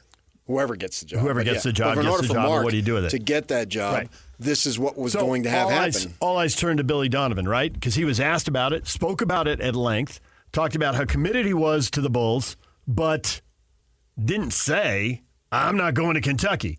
And Nick Saban proved, well, you can say I'm not going to Alabama, and then you can go, and if you win, everybody's fine with it. Yeah, exactly. Whatever Miami Dolphins there were on the roster at that time who hate you, they can still hate you, but Saban collected the paychecks, he won the championships, he lifted the trophy, and the confetti rang down, and the Alabama people celebrated and then reached for their checkbooks, and they did it again. Oh, yeah, he'll get a statue and absolutely. Stadium named after him, and probably the city. It's easier to spell than Tuscaloosa anyway. So why not? Welcome to Saban, Alabama. But anyways, with the news that Drew's going to stay at Baylor, well, check another box. Where's Kentucky turning now? Yeah. And it does seem like Donovan and the Bulls, and his season's up in a week, so then it'd be easy to go. Yes. I've seen Tommy Lloyd's name mentioned, the guy from Iowa, but I understand the guy from Iowa has a huge buyout also. Does Tommy Lloyd at Arizona? Is he super expensive? You're talking about Fran McCaffrey at Iowa? Oh, did I say Iowa? I meant Iowa State. I was going to say, is it Otzelberger? Yeah. Then? Okay. Yeah, and he's an up-and-comer. I say Fran McCaffrey. No, Fran McCaffrey's just going to live off his daughter-in-law, Caitlin Clark, assuming they get married. And if I'm Fran McCaffrey's son, I don't let her out of my sight. Good point, but yeah, TJ Otzelberger, yeah, he's he gets big into the merry money crowd. Well, hey, not the first time you referenced it. Come on, DJ. You know my father. You know him well. Yeah. One of his famous phrases he told me all growing up is, "You can marry into more money in 5 seconds than you can make in an entire life." Yeah. I mean, he's been dating her for a while before she blew up. Right. So there's obviously some connection there. Make that connection permanent. Yes, exactly. So, yes, I met Otzelberger there at Iowa State, who has done great work and is an up-and-comer. And actually, you can throw in 3 guys because I think Dan Hurley basically has said no. Yeah, that was pretty quick and immediate. So you're right. You had Oates. You're checking all these. Drew. Yeah. Hurley. Yep. Checking them all off. Yeah. So let's wait for the Bulls. And they're in a play-in game, but they're in the 9-10 game. That could end in a hurry. Yeah, maybe just do like all the college coaches do. They don't coach the bowl game. Don't coach the playoff game. It's the Bulls and the Hawks. It's Quinn Snyder and, I don't know, some interim guy. Get Jim Boylan back. Jimmy! Oh, let's go. Hopefully the ball goes in the hoop. I got to go to Kentucky. Yeah, hopefully the ball goes in the hoop. Nice. We've spent a lot of time talking hockey, and for people who aren't clear, we're both of the theory this is way more likely to happen than not, and moving a team is complicated. So if they're going to do it, the season ends next Thursday, but Arizona's season ends Wednesday. So, man, a Thursday announcement, and let's get on with it. There's a lot to do. If they're going to do it, absolutely, yeah. The more time, the What's better. the point of hanging on? I was, and I think now in retrospect, mistakenly, and you pointed this out, well, that June 27 thing is out looming. If they're going to move them, you're not going to wait till the 1st of July after that land auction to find out. I mean, there's so much to do. That's for, not that isn't real, I just don't know that it impacts this. That's real, but that impacts their ability to build a stadium and bring in an expansion team in 3, 4, 5, 6 years, whatever it turns out to be. I don't know how fast you can build stuff in Arizona and what kind of red tape you have to get through. Well, there's some you got to do it bureaucracy. early in the day in the summer. Sure, right? I did work a couple construction jobs in school when I was in high school. And 1 o'clock is not happening. No, you're done. You're done. You're literally. Everybody goes to work at 4:35. Yeah. Yeah.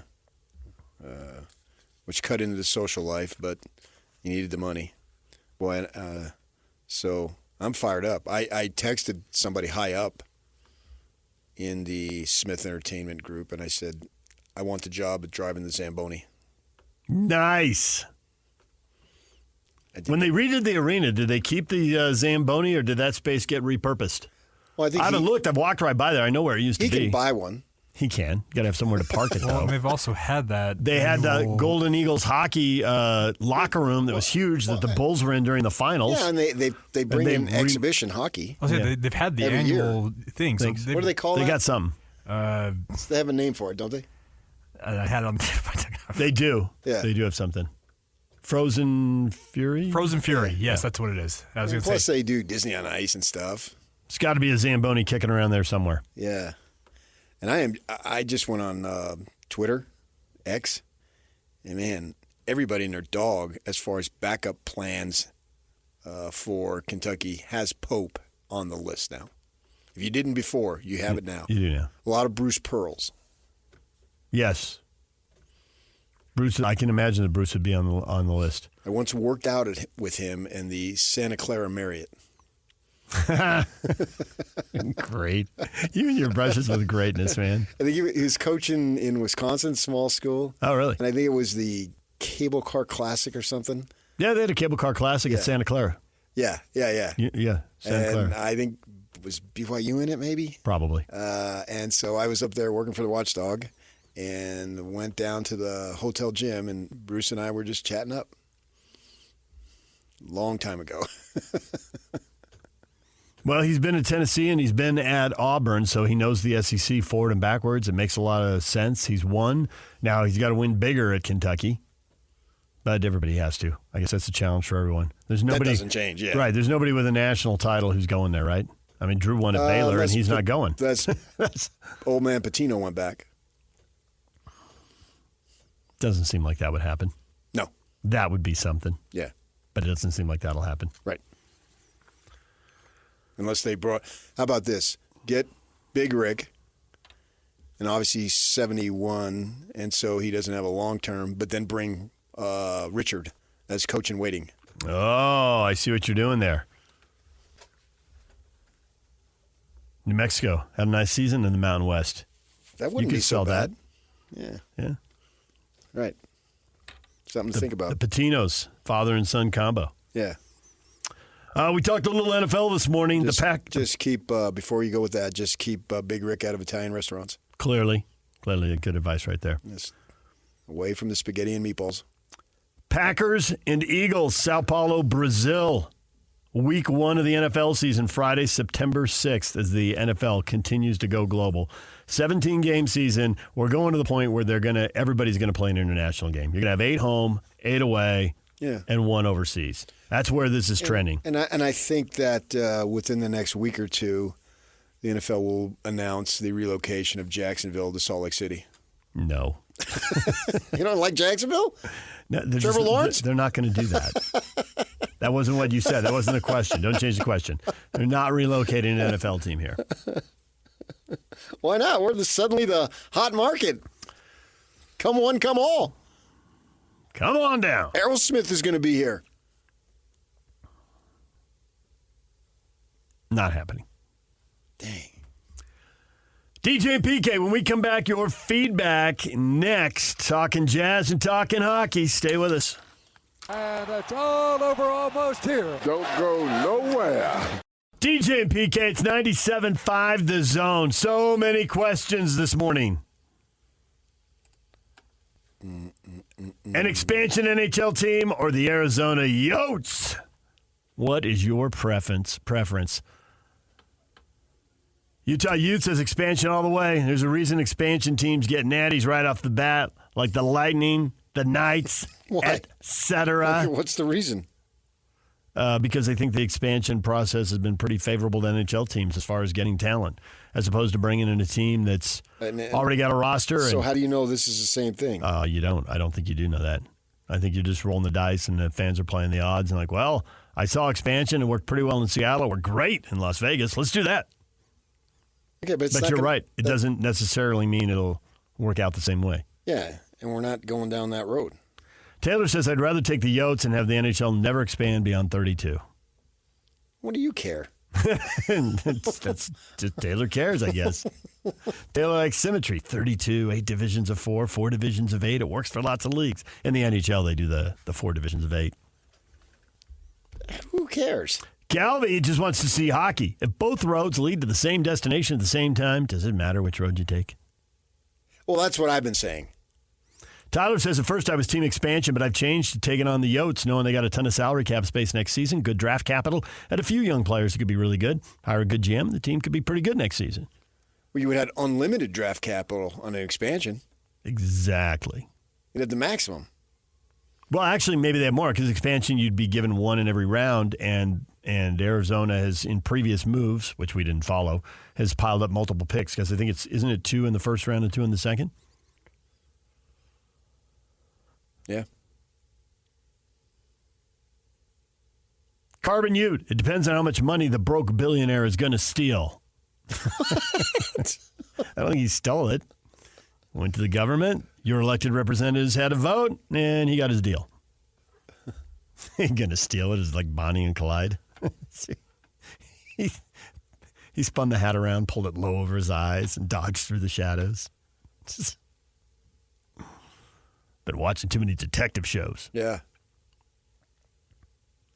Matt says, after listening to people that know way better than me, I say Arizona all the way. Draft picks, young players, let's go. Same as the Jazz. And then there's the Utah Jazz. The new Jazz documentary coming out quotes Ryan Smith saying, we're just hoping to put the best team together, and Danny Ainge saying we want to create hope. That's our objective. What do you think? Jazz fans are pretty bitter. That's what they think. The NBA is a mess, Aaron says. The NBA itself? Mark, Danny Ainge won't talk to the media. Brian, I've loved watching the Jazz, but today's NBA is not good basketball. Tyson, the good old Jazz days are long gone. Melody, broke my heart to see some of our players traded. The negativity. Man, talk about it. Hockey's the flavor of the month, isn't it? Or flavor of the week. Yeah. Boy, it broke your heart to see Olynyk and Fontecchio get traded. Or is it Conley? Or I guess Gobert and Mitchell, too, if you want to go back. Yeah, depending on how far they go back. Yeah. Well, pretty much everyone's. You were going to dismiss it till you got to Joe. You're like, okay, Joe, I get. I cried. I knew it was inevitable. Once he broke once he got hurt. Knee, yeah, once he blew out his knee, it was going to happen. It was probably going to happen anyway. I think it was highly probable it was going to happen anyway. But that just made it took whatever the number was, 70, 80, 90, and it made it 100%. We had him on the air for 8 years. Doesn't seem like that it was 8 years or like 3 weeks. Yes. Yeah, it's crazy. Yeah. But we're going to be watching him in the playoffs this year. He's landed on his feet twice. First in Milwaukee, now in Orlando. We'll see how things shake out, but there's a chance that it'll be Joe versus Donovan in the first round. There you go. Go Joe. DJ and PK, we're all done. Jake and Ben are up next right here on The Zone.